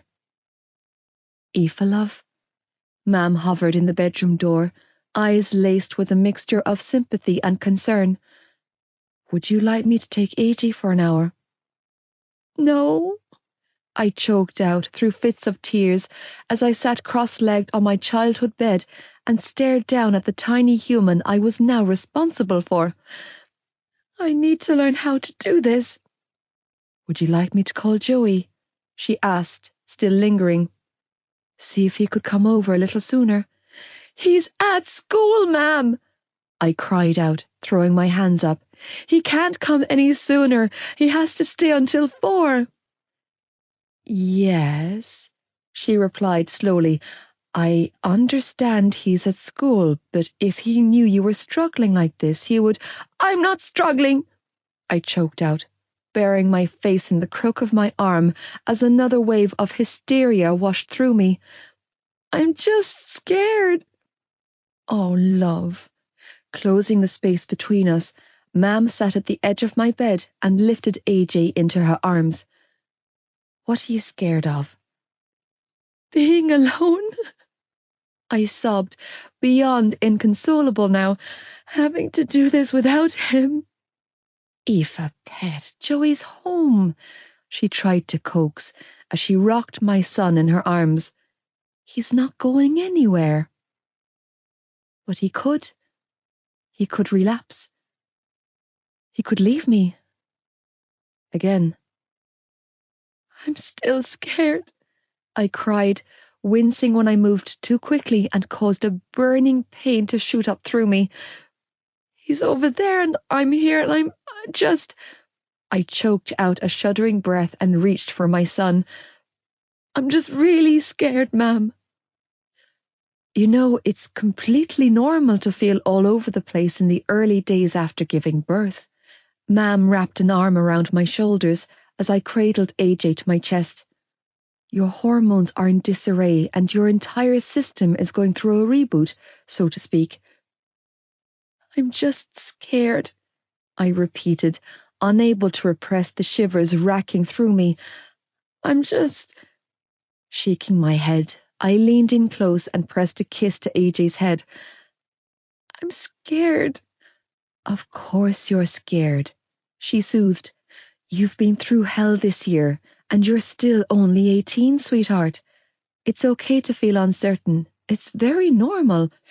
I remember when I first brought you and Kev home, I cried for a solid 3 months. You did? Absolutely, she replied, tightening her hold on me. I was so out of my depth, and your father was working all the hours God gave him to put food on the table. Back in those early days, I genuinely thought I was losing my mind. But it gets better, love. It gets easier. I promise. Change of plans. Joey. But he's a hurler, Gibbs, Cav pointed out, voicing my thoughts aloud, as I sat at their lunch table, listening to his demented best friend spurt off his latest wild idea. It turned out that Gibbsy had a lot of wild ideas, and I would know. since I was the misfortunate bastard with a class timetable identical to his, meaning we'd spent the first 6 classes of the day together. And oh, yes, he saved a seat for me in every single one of those classes. Apparently Johnny was an even bigger egghead than Kev. He was primed for the illustrious 600 points leaving cert score in June that only the academically gifted snagged. Meanwhile, I was destined for average, right alongside a lad who could never be accused of being average. "True," Gibbsy replied with a nod. "But Lynchy needs a change of scenery, and we need a winger. Thomond doesn't have a hurling team, but we do have a rugby team, a team that's running seriously low on quality players this year." "Look at him," Hughie interjected. "He's too—" "I'm too what?" I sneered, daring him with my eyes to finish that sentence. "Nothing," he muttered, turning away. "Nothing at all." "Yeah," I growled, still glowering. That's what I thought. He's aggressive and argumentative, not to mention downright vicious at the best of times. Feely decided to throw his 2 cents into the conversation. "The fuck would you know about it?" I snapped, glaring at him. "You don't know shit about me." "Case in point," Feely replied calmly. "Plus, he's already a skilled athlete." "True," Cav mused, scratching his chin, expression thoughtful. "You've seen the lad," Gibbsy continued, ignoring me entirely and concentrating his attention on his teammates. "He's lightning on his feet." Feely smiled. "He's perfect." Turning to face me, Gibbsy grinned widely. "So, are you feeling me, Lynchy?" "Like fuck I am," I deadpanned. "If you pricks even think or imagine that I'm going to join your—" "You'll get to hit people," he cut me off by saying. "Repeatedly, legally, and without getting arrested. Consider it a physical form of therapy." "I'm reformed," I replied with a sniff. "Besides, I'm a father now. I don't have time for sports." "Yeah." All 4 laughed. "What?" I snapped. "I fucking am." "A father, yeah," Cav agreed. "Reformed?" Gibbsy snickered. "Never." Refusing to take the bait from who I could only compare to a wealthier version of Alec, I shook my head and leaned back in my seat. "Listen, while I appreciate the offer to join your team, I have a girl, a kid, and a job that come before everything, so it's a pass." "A job?" Cav's brows shot up. "Already?" I nodded. "Got my old one back at the garage." "Shite, lad," he smiled, looking genuinely happy for me. "Congrats." "Cheers." "Hey guys," Shannon chirped, strolling into the canteen with her 2 pals in tow. Her eyes lit up the moment she saw me sitting at the table with them. She even bounced a little, but managed to school her features before reaching the table.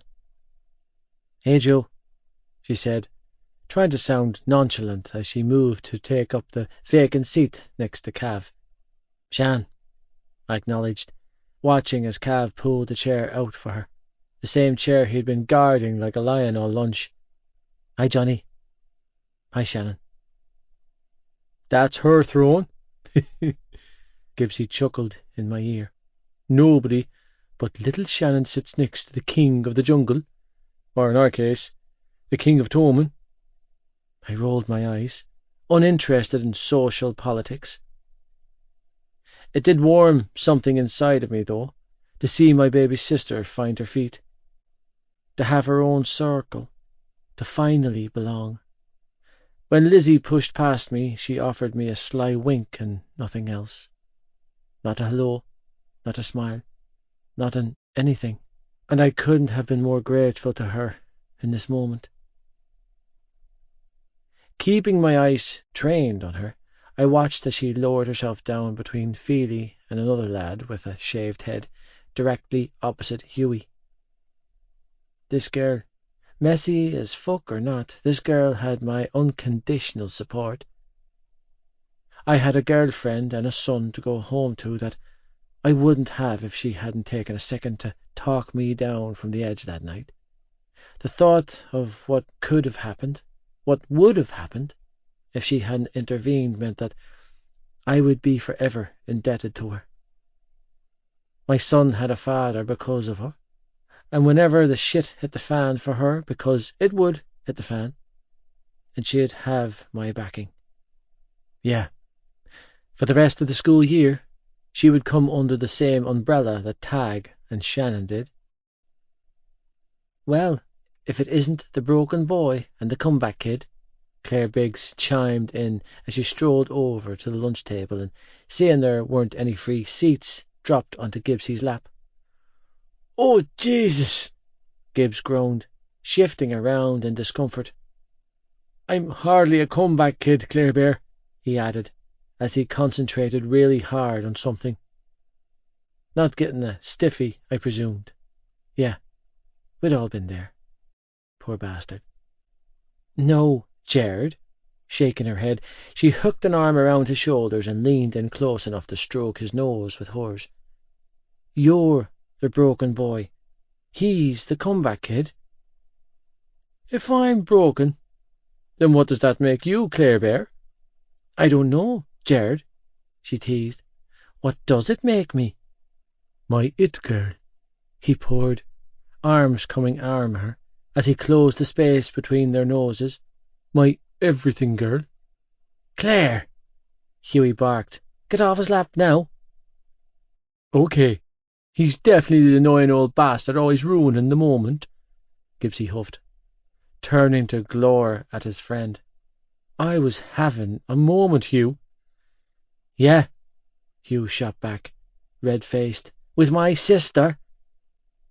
"Fine," Lizzie snapped then, dragging my attention back to her as she threw her hands up and glared at Feely. "Say it." Leaning back in her seat, she folded her arms across her chest and glared at him. "Give it your best bloody shot." When he didn't respond, I thought she might scream. She certainly looked like she was close to it. "Damn it, Patrick, just say something." "Okay." Setting his water bottle down, he turned in his seat and gave her his full attention. "I think you have the loneliest blue eyes I've ever seen, and looking at you hurts, but not nearly as much as being near you hurts. Your fractured pieces are sharp and jagged and cut anyone who gets too close." "Shit!" Gibbsy choked out a laugh when Lizzie stood up and stalked out of the lunch hall. "You told her, lad?" He held his hand up for a high five. "You silenced the viper." "Put your hand down, asshole," Hughie snapped, rising from his chair. "You're embarrassing yourself." Without saying another word, Hughie walked off in the same direction as Lizzie went. Arching a brow, I took a moment to watch their friends' reactions and waited for the proverbial penny to drop for them. It didn't. Fucking clueless, the lot of them. Something was happening here. Maybe it was years of substance abuse that had made me so damn perceptive. Maybe I'd spent too many years as the third wheel in Malloy's relationship with Ricey, and life had made me cynical. I thought about it for a moment before shaking the thought off. Nah, screw that. Those two are definitely fucking. "Shan!" Two girls approached the table then. "Is your little brother Tag Lynch?" "Yeah," my sister replied, brows furrowing in confusion. "Why?" "He's outside the girls' bathroom getting into it with Rona McGarry." "Oh, God," Shannon mumbled, dropping her head in her hands. "I'll sort it," Cav said, rising to his feet, but I was already on my feet, retracing my steps back towards the main hallway. "Tag!" I snapped, pushing through the crowd corridor in search of my hot-headed baby brother. I could see his blond head at the far end of the hallway, clearly sizing up some older lad. "Your kind don't belong in this school," the other lad taunted, and I knew his words would be like a red rag to a bull to my brother. "So, why don't you and the rest of your band of scumbag siblings go back where you belong?" "And where exactly do my kind belong?" Tag seethed, letting his schoolbag fall from his shoulders as he stepped forward to shove the bigger lad in the chest. Come on, fuckface. Where do I belong?" "Across town, in one of the council estates with the rest of your scummy kind." Grinning, the bigger lad added, "But you can leave your sister here with us, since she so willingly opens her legs for Cap." "You're a fucking dead man, McGarry," came Tag's feral roar just as I shoved through the crowd and reached his side. "Don't be thick," I warned, catching a hold of the arm my little brother had reared back. "He's not worth your time, kid. Walk away." "But he called Shannon He's a spoiled, entitled rugby prick who's never seen a hard day in his life," I interjected. "We don't care about his opinion." "Ah, would you look at that?" the prick sneered, tormenting Tag with a cruel smirk. "Big brother's here to bail you out." His gaze landed on me, and his grin deepened. "Heard all about you, junkie." "Original," I deadpanned, entirely uninterested in wasting my energy on arguing with him. "Look at the ugly head on him," I continued, focusing on my brother. "Poor bastard clearly never had the taste of pussy in his life. Walk away, kid." Laughter erupted around us, all at the asshole's expense. "I've seen plenty of pussy," the lad snarled, face turning a bright shade of red. "Coming out of your mother's hole doesn't count, lad," Tag shot back as I pulled him away. "Sorry to disappoint you." "As opposed to you and that junkie brother of yours," he countered. "Word around school is that big brother got a slut from BCS humped with his kid and—" He didn't finish his sentence. Couldn't if he wanted to, because I laid the bastard on the flat of his back. A laugh tore from Tag's chest. "Thought we didn't care about his opinion?" "Change of plans. At least you made it to big lunch." Joey.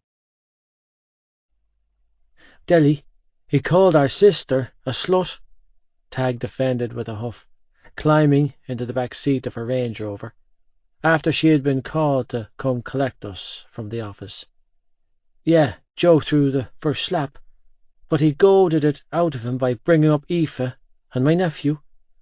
And listen, before you say it, I'm not apologising for kicking him in the nuts when he was on the ground, either.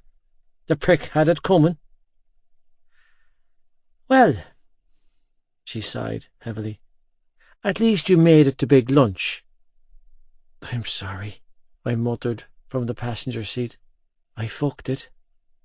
"No, you didn't," Tag argued, reaching a hand through the seats to pat my shoulder. "You turned his nose sideways, Joe. It was a solid right hook." "Not helping, kid."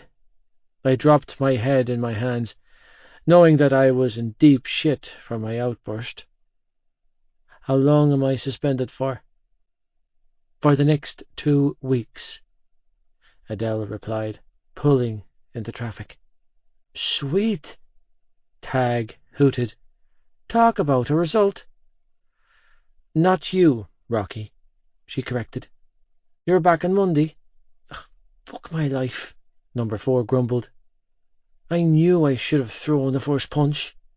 "Hey," I snapped, twisting around to face him. "Stop acting like a little shit. I did the wrong thing back there."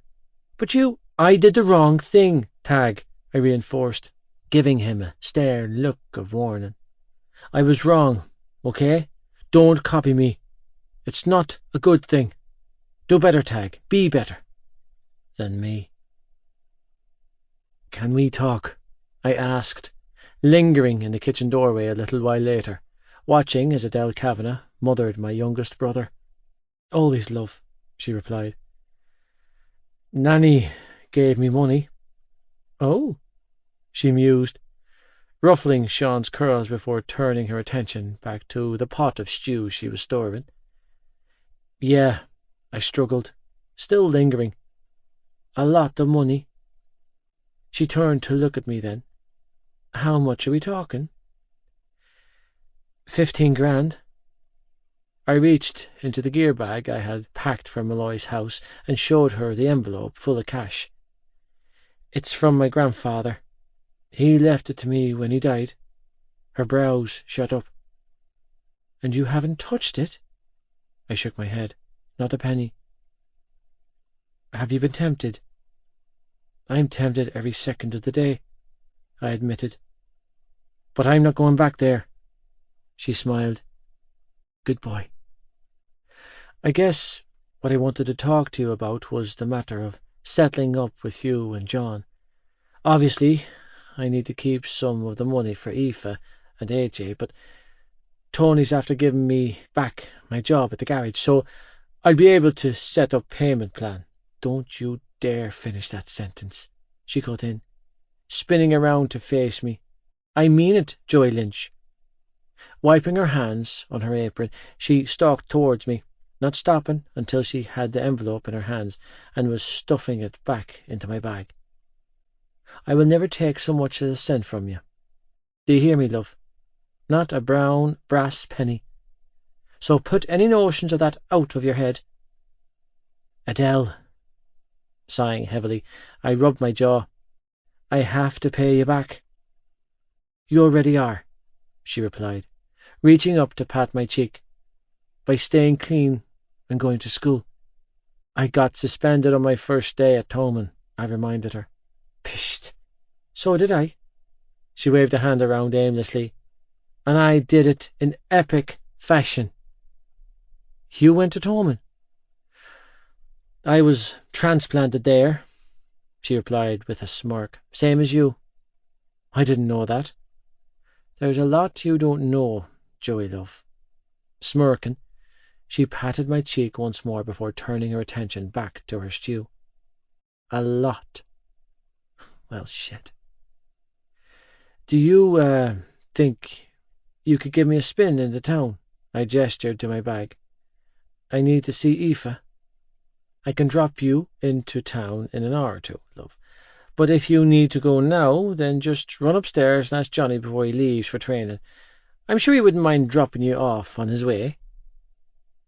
Navigating my way through Toman was one thing, but navigating my way through the maze that was the Kavanagh Manor was something entirely different. Wandering through the maze of corridors, I finally found my feet on the right wing of the house. Knowing my surroundings, I walked to the end of the hallway, stopping just outside the door that housed my sister's soft laughter. When our mother was alive, I'd been too high to hear her warnings about Shannon's relationship with Cav. Now, as I stood on my own 2 feet, with a clear head and my wits about me, I got it. I finally saw what my mother had been so afraid of. This wasn't puppy love. It wasn't a fleeting romance either. No, whatever was happening between these two was raw, real, and mixed with an undeniable air of permanence. Smiling to myself, I knocked once and pushed the door inwards. That was my first mistake. My second mistake was... Nope. It was gone. I could focus on nothing but the image of my naked sister, bouncing on top of her equally naked boyfriend. Trigger! I roared, slapping a hand over my eyes 2 seconds too late. Trigger! Trigger! Get your fucking dick out of my baby's sister! Trigger! Oh my God! Shannon screamed, hands and legs flailing, as she scrambled off Mr. fucking Rugby's lap and tried to hide behind his back. Joey! Get the hell out! Yeah, I roared, feeling faint, as I leaned against the door frame and resisted the overpowering urge to heave my guts up. Get out of her, you big overgrown bastard! You'll break her! Not him! Johnny, don't move! My sister screamed back as she peeked over his shoulder and pointed a finger at me. "You, Joe, get out!" "I can't." "Why not?" "Because I'm frozen to the fucking spot here, Shannon. I'm having an out-of-body experience here, and it's fairly traumatizing," I choked out. "Jesus Christ. Have I taught you nothing?" I demanded, feeling faint. "Have you learned nothing from my mistakes?" "I'm on the pill," my baby sister offered up. "And I'm wearing a condom," the big bastard chimed in. "Oh, Jesus," I whimpered, gagging at the mental image. "You need to learn how to knock," Shannon strangled out breathlessly. "Now go." "Are you seriously going to keep going?" When she didn't deny it, I shuddered in repulsion. "I can't believe you're actually doing that. Joe, we've been doing that for months now." "For fuck's sake, Shannon, why did you have to tell me that?" I hissed, stomach churning in disgust as I staggered blindly for the door. "I only wanted to spin to Eva's place, not another reason to be in therapy." "About what you saw back there," Cav finally addressed the elephant in the room, much to my dismay. "About me and Shannon. Listen, lad, all I need from you is a spin to my girlfriend's house," I replied, still feeling queasy as he drove me into town. "Not an explanation. I love her." "I'm sure you do." "No," he said, tone serious. "I love her, lad. I'm in love with her." "Good for you," I muttered, unable to look at him any more without seeing the image of... Jesus, I couldn't even think of it. "I know you love her," I decided to add. "It's the only reason I'm not losing it right now." He was quiet for a moment, clearly absorbing my words before he spoke again. "I'm going to take her with me, Joey," he said quietly. "When I leave Ballylagan, wherever I end up, I'm taking her with me." "Good," I replied. "At least she'll have a fighting chance." "She already has a fighting chance," he replied gruffly. "Because of you, lad, not me." My phone rang then, distracting me from our conversation, and I quickly snatched it out of my pocket and clicked accept. "Hello?" "Hello, Joey love. It's me, Trish. I was just wondering what time you would be here." "Hey, I'm on the way over now." "Oh, thank God," she sighed heavily down the line. "She's having a bad day, pet." My heart sank. "I won't be long." Daddy's here. Joey. My heart was thundering in my chest the rest of the way to her house. And that thundering sensation only increased when Trish opened the door to me. How is she? Her mother's eyes were full of concern when she stepped aside and gestured for me to come in. I think she could use her partner in crime. I could hear AJ crying the minute I stepped inside, but that crying only intensified with every step I took to her bedroom door. I didn't knock, because I didn't see the point. Instead, I quietly slipped inside and closed the door behind me. Sitting on the bed, cradling the tiny blonde head of curls, Eva rocked and sobbed. "Ma'am, I can do it." "Hey, Queen." Her breath hitched, and she turned to look at me. "Hey, stud." Hands shaking, I closed the space between us and sat down on the edge of the bed beside her. "What's happening, baby?" I coaxed, reaching for the screaming baby. "Why are you crying?" "I've done everything," she strangled out, hands hanging limply at her sides when I shifted the baby into my arms. "He's fed, changed, and winded, and he won't stop." "Okay," I coaxed, settling him into the crook of my arm so that I could wrap my arm around her shoulders. "You're okay." "I'm not okay, Joe," she sobbed, twisting sideways and burying her face in my neck. I'm not okay. I can't do this. Yeah, you can, I whispered. All you need to do is sleep. Just lie down and get some sleep, Malloy. I'll handle everything. I need to be able to do it myself.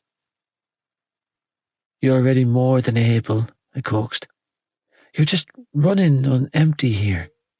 He needs you to sleep. That's the best thing you can do for the both of you right now. Finally complying, she curled up in a small ball on her bed and closed her eyes, still sobbing as she slowly drifted to sleep. With the baby cradled in my arms, I slipped out of her room and padded down the stairs, moving to the kitchen to where the sterilizer was located. She's been trying to nurse, but it's not coming easily, Trish said when I stepped into the kitchen. It's all getting on top of her. Trish, I know you have the best of intentions, but I need you to lay off the breastfeeding milk. I'm only trying to help my daughter. I get that. But she's exhausted, I replied evenly, trying not to step on toes, but needing to take control of this shitstorm before it got out of hand. She can't do it right now, and quite frankly, her mental health is a hell of a lot more important to me than whether or not my son is breastfed. AJ will continue to thrive on formula, but Aoife won't, and I need you to tell her it's okay to do what's right for her.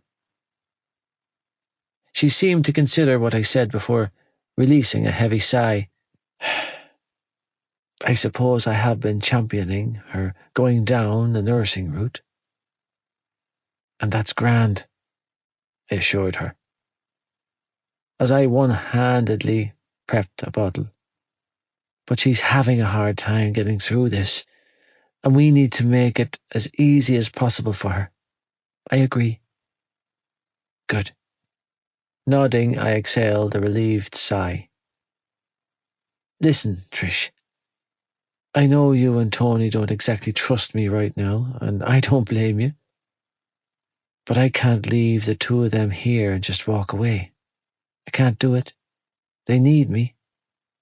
Yes, they do. I want them to come and live with me. Absolutely not, her mother replied. Exactly as I predicted. You're welcome to stay and help with the baby as much as you want, but they're staying with me. Deciding now was not the time to poke the bear, I relented, content that I had planted the seed. I'll take him in the sitting room for a bit, if that's okay. Let her get some sleep. Of course. Thanks. Switching on the television for background noise, I settled down on the couch with AJ resting on my shoulder. You're grand, I coaxed, patting his back to break his wind. But you need to steady up on the drama. Your poor mom is wrecked from you. He pulled his knees up and released another furious squawk. Yeah, I know, I coaxed, upping the pace of the patting. You need to take a big shit, don't you? Come on, big man, get it out. Daddy's here. Several minutes ticked by, and then I felt a sudden flush of heat against my hand, along with an impressive 5-second-long fart. That's my lad, I praised, pulling him back to look at me. Did you leave me a present? Looking like butter wouldn't melt now that his pain was gone, AJ looked right at me, squinting and grimacing as his pouty lips formed a perfect little O shape. Where does your mammy keep your nappies down here? I muttered more to myself than him, as I searched for nappies, finding them in a changing bag at the side of the couch. I laid him down and set to work. "You're a little pro at the nappy changing, aren't you?" Trish mused, strolling into the sitting room and setting a mug of coffee on the table beside me. "None of this is new to you, is it?" "I had a lot of practice," I replied, switching out nappies as I cleaned and changed my baby son. "Call me if you need anything." I wouldn't. Settling him back into the crook of my arm, I placed the teat of the bottle I had prepped to his lips and smirked when he sought it out, lips smacking wildly. "Good job," I whispered, snuggling him in close. "Get your chops around that." 30 minutes later, AJ's bottle was drained dry, and he was out for the count on my chest. Setting to work on a task I honestly could do blindfolded, I went through the motions of winding my son before changing his nappy again and settling him back down to continue his snooze. With the sound of soft, snuffling snores filling my ears, I stared down at him, feeling my heart hammer harder with every breath I took. Fear channeled its way up inside of me, and I instantly began to worry about his future. Would he have the same failing, the same defect genes as his father, as his grandfather? Did I curse this baby? Was he going to grow up all fucked up in the head because I was his father? Jesus, I hope not. The thought of him feeling about me the way I felt about my old father made it hard to breathe. It made me want to run and drown myself in whatever I could get my hands on. I must have sat there for a solid hour, eyes glued to his blonde head, praying to whatever was up there to skip over my child and give him a fair shot at life. A fighting chance.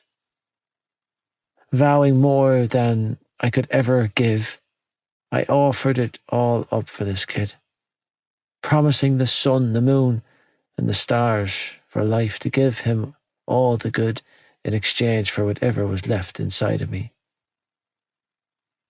When he stared a little while later, I pressed a kiss to his hair and cuddled him closer to me. "Be like her," I mentally begged my sleeping son. "Please don't turn out like me." "Joey," Tony acknowledged later that night when I walked into the kitchen and found him and Trish sitting at the table for their nightly chat. "How's that grandson of mine?" I'd spent enough time in this house to know that every night before bed, Malloy's parents shared a pot of tea at the kitchen table and dissected the day's events. It was a stark contrast to what happened at the kitchen table in the home I'd been raised in. "No fear of him," I replied, adjusting my sleeping son in the crook of my arm. "Fed like a lord and out for the count." "And my daughter?" he asked, gesturing towards a chair at the table. "Overtired, overworked," I replied, moving for the chair. "And really fucking overwhelmed. Come to Nana," Trish cooed, snatching AJ out of my arms and cuddling him to her chest. "Jesus," Tony muttered, rubbing his jaw. "Never thought I'd say it after what you put her through, boyo, but I'm glad you're here." "Yeah," I nodded, not taking his words to heart. "Me too." "It's just the baby blues," Trish interjected. "It'll pass." "I don't know, Trish," Tony said, worrying his lip. "What if it's the other thing?" "The other thing?" "The depression after having a baby." "Tony, it's only been a few days since she gave birth, love. Give the girl a chance to adjust. She doesn't have postnatal depression. His wife tried to soothe. She's just shattered. My mum had really bad postnatal depression after Sean. I decided to throw out there. It was not good. Is that what you think is happening here? Tony asked, imploring me with his eyes to give him the answers. With my daughter? No, not right now, I replied, choosing my words carefully. But I think we need to have a conversation about what needs to happen next. No. Trish, quick to catch on, shook her head. I told you before, Joey. You're welcome to stay here, but she's not moving in with you. Biting back my frustration, I focused on Tony. I have my own place, an annex, on the Kavanagh's property. It's safe, it's secure, it's completely mine. If Aoife comes to live with me, I can be there for her to help with AJ. I can give her the support she needs. She already has support, Trish argued. I'm right down the hall, for Christ's sake. I'm on call 24/7 if she needs me. It's not the same thing, I pushed, surprised with how even-toned I sounded. I know you mean well, and I'm so fucking grateful for everything you've done for them, but I need to be with my family. Joey, I love you, but I'm not having this conversation, Trish growled. My daughter is not moving in with you. I understand that. You're just out of rehab, she spat. You're barely 3 months clean. Now, don't get me wrong, because I'm absolutely rooting for you, but you are hardly the stable solution here. I fucked up. I held my hands up and admitted. Spectacularly, I let your daughter down and I put her through hell. I'm not denying it, and I'm not excusing it, but I am standing over it. Repressing the urge to growl, I drummed my fingers on the table, willing her parents to just hear me. I love your daughter, Trish. I always have, and yeah, I'm the first person to admit that I haven't always shown it in the ways she needed me to, in the ways you needed me to, but I fucking love her. Joey, I can do this. I continued to argue. I can look after Aoife and AJ. I can, Trish, and what's more, I will. We're a family. We're going to be together. And that's not going to start when you decide that I'm stable enough. It starts now. And where does Toman fit into this? Tony asked. You're at school by day.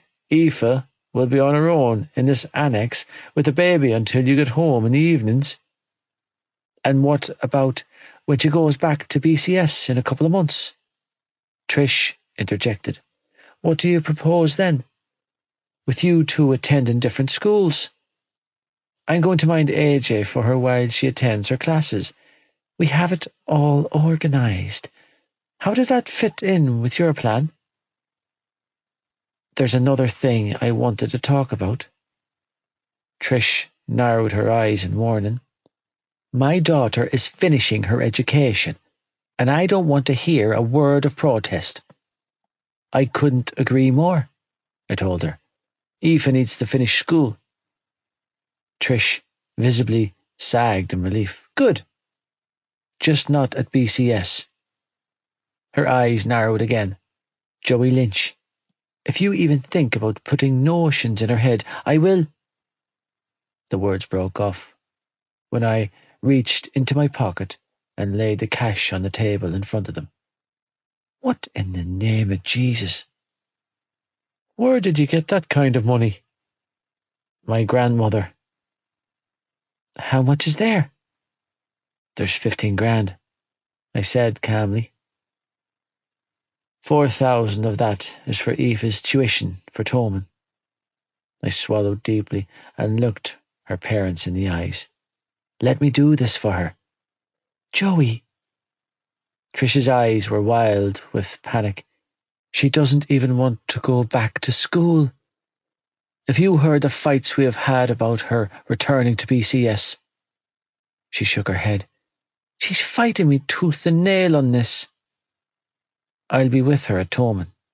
I pushed, sensing her mother's resistance falter and going in for the kill.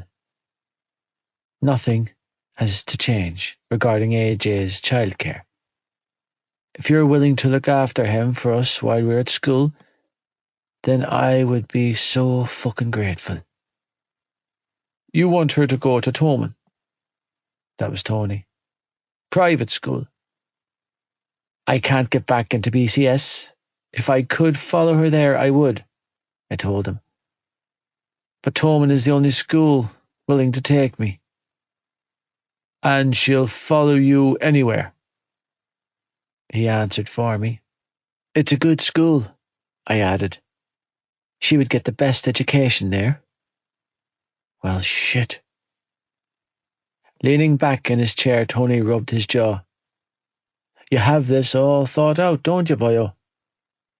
I shrugged, not bothering to deny it. And what about Aoife? He asked then. What is she saying about this? I haven't spoken to her about it, I replied. I wanted to run it by you first. No, Tony, I don't want her to move out. Trish was quick to protest. It's not the right time. Trish, he sighed heavily. It's not about what we want, love. Not anymore. She's over 18. His gaze flicked to AJ, and emotion flashed in his eyes. And the boy's right. They're a little family. And if he let her down again? I have a shovel in the backyard that we can use to bury him with. Jerking awake in the middle of the night, Malloy sprang up in a panic, immediately seeking out our baby. AJ's fine, I whispered in the darkness, gently pulling her back down. I just checked him. He's sleeping. Sagging in relief, she twisted onto her side to face me and expelled a shaky breath. Have you slept? I shook my head. Why not? I'm sort of battling something here. Her ghost? I nodded. Joe. Her hand was on my cheek then. Tell me what's going on in that head of yours. It hurts. Where? Everywhere. She watched me and I watched her right back. I wanted to be closer to her than my own skin. The connection I felt to her was overwhelming when I was high, but now that I was sober, it was so strong that I could hardly stand it. After watching her give birth, after witnessing the inhumane strength she possessed, I knew I would never be worthy of the girl. Here, she finally asked, reaching a hand out to trail over my chest. She pressed her palm to the skin covering my heart. In here? I nodded slowly. And here? She asked, trailing her fingertips over my temple. In here? Shuddering, I moved to snatch her hand up, desperate for the physical contact. I'm proud of you, Joe. You are. Smiling softly, she trailed her fingers down my neck before placing her hand back down on my chest. I am. I don't deserve it. Wordlessly, she took my hand in hers and placed it to her chest. Feel that? Yeah. Her heart was hammering violently against my palm. I feel it. That's you, she whispered. That's what you do to me. Still. Then, still, always, Eve. No more chances, Joe, she croaked out, eyes filling up with tears. This is the last one, okay? Yeah. Nodding, I blew out a ragged breath. It's the last one I'll need. I mean it, she added. You screw up again and we're done. One more time and we're done. I'm out of your life and there's no way back. She eyed me wearily. I can't risk his safety. A shiver rolled through her. I won't put us before our son. I don't want you to, I strangled out, breathing hard and fast as the prospect of having her back in my life danced before my eyes. He comes first. Before drugs. Swallowing the lump in my throat, I nodded stiffly. You both come first. I know it won't be easy for you. No, it won't, I agreed. But I'm making you and him my first priority. I don't want you to drink either, she blurted out. If that's a hard limit for you, then we need to say so now. I know you're not alcohol dependent, but I can't risk you losing your head. I get it, I hurried to soothe. And I agree. I won't drink. I know what's at stake. I want to keep you alive, Joe, she whispered, looking into my eyes. I need you alive. Chewing on her bottom lip, she glanced at the bassinet next to her bed. I don't want to do this on my own. My heart cracked in my chest. You won't have to, I vowed, finding strength in having someone need me again. I needed that. I suddenly realized I needed to be needed. I was programmed to take care of the people I loved.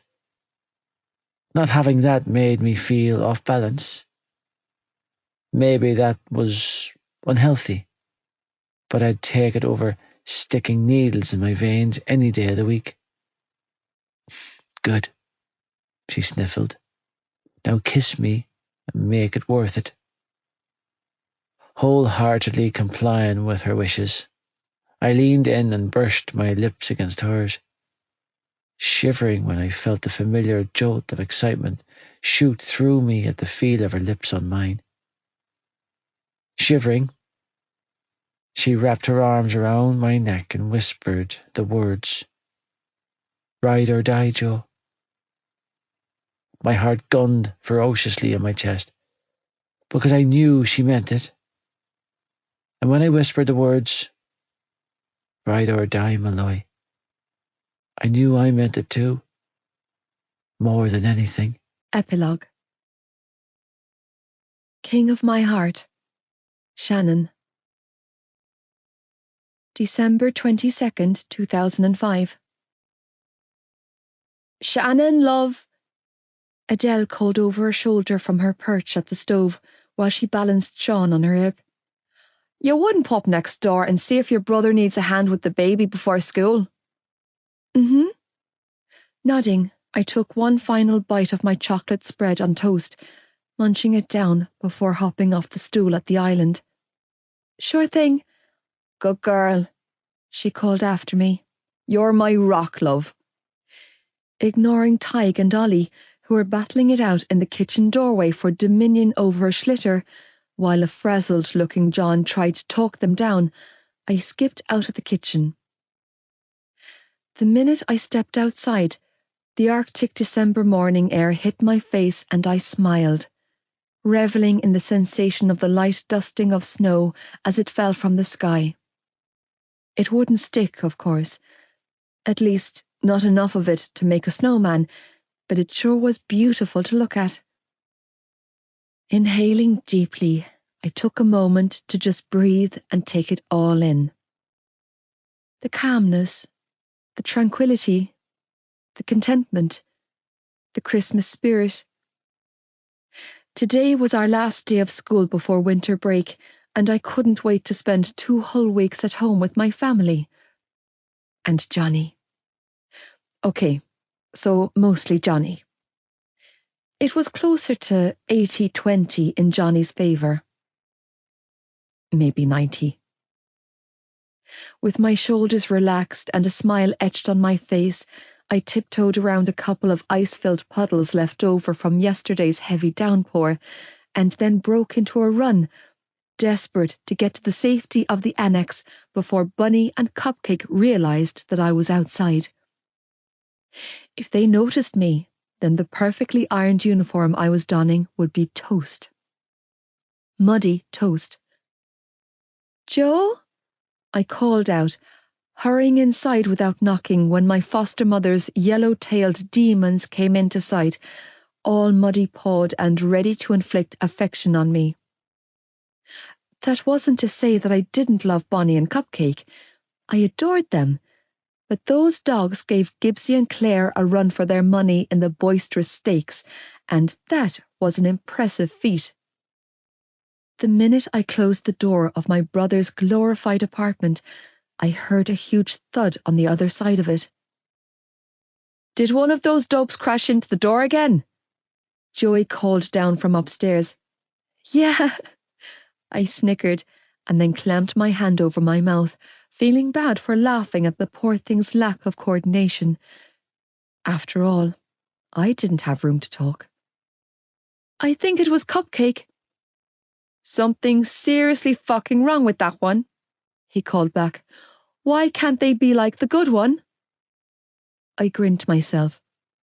My brother was referring to my boyfriend's number 1 girl. Well, number 1 dog at least. Suki. "It's cold outside," I called out, making a beeline for the Christmas tree. "Oh, and it's snowing." "It won't stick." "Yeah, I know." "Having a good route around there, Shan?" Leaning against the upstairs railing, with his school shirt hanging open and a toothbrush hanging out of his mouth, my brother arched a brow. "You're such a child." "I was just checking." Cheeks flushed, I sprang back from the tree and then hastily set the present I was holding back down before smiling sheepishly up at my brother. "Adele wants to know if you need help with AJ before school." "Nah, it's all good," he replied, resuming his brushing of his teeth as he disappeared inside what I knew was his gigantic bedroom. "Speak for yourself," Aoife interjected as she bolted past my brother with my nephew on her hip and only her school shirt covering her dignity. "Oh, look, AJ, it's your Auntie Shan." Making a beeline for me, she hurried down the rustic-looking spiral staircase that connected to the upper level of their little apartment. "Please take your nephew for a second so I can get dressed, will you?" "Of course," I crooned, snatching AJ up in my arms. He was all blonde curls and big green eyes like his parents. "How's my favourite nephew?"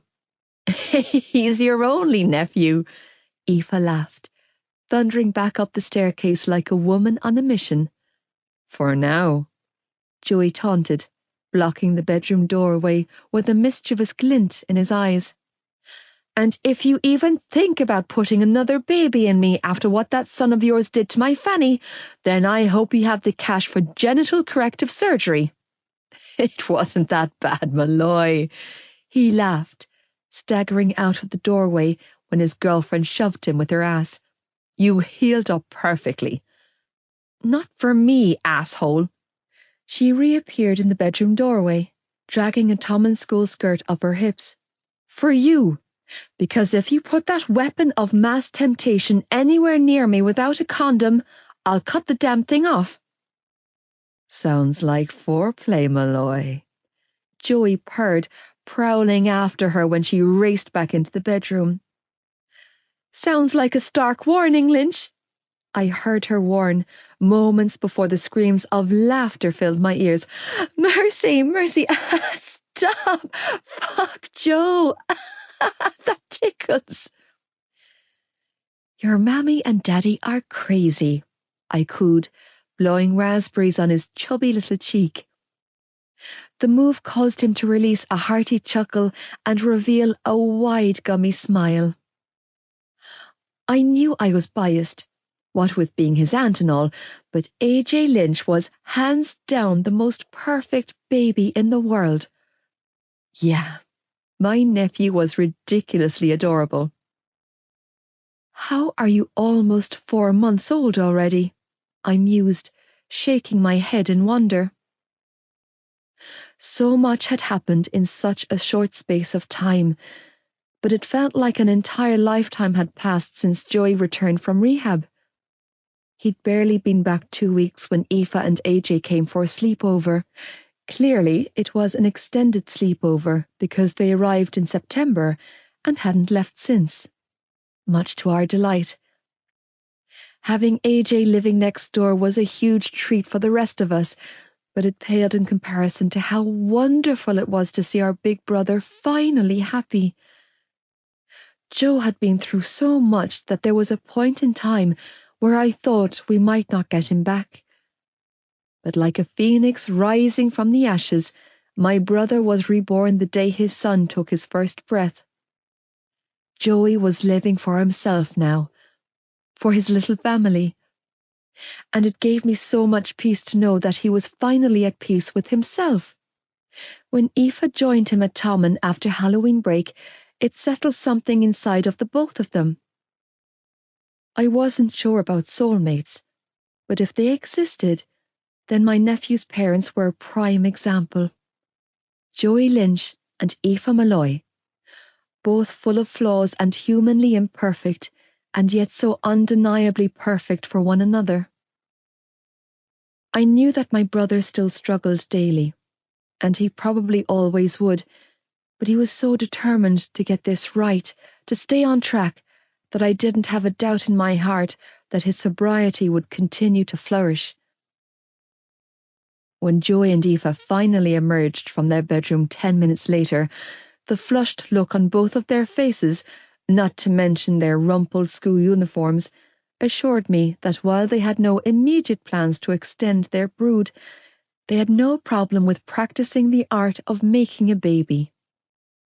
"You're disgusting," I scolded, handing AJ off to my brother, and then smacking his shoulder when he continued to shamelessly ogle his girlfriend's ass.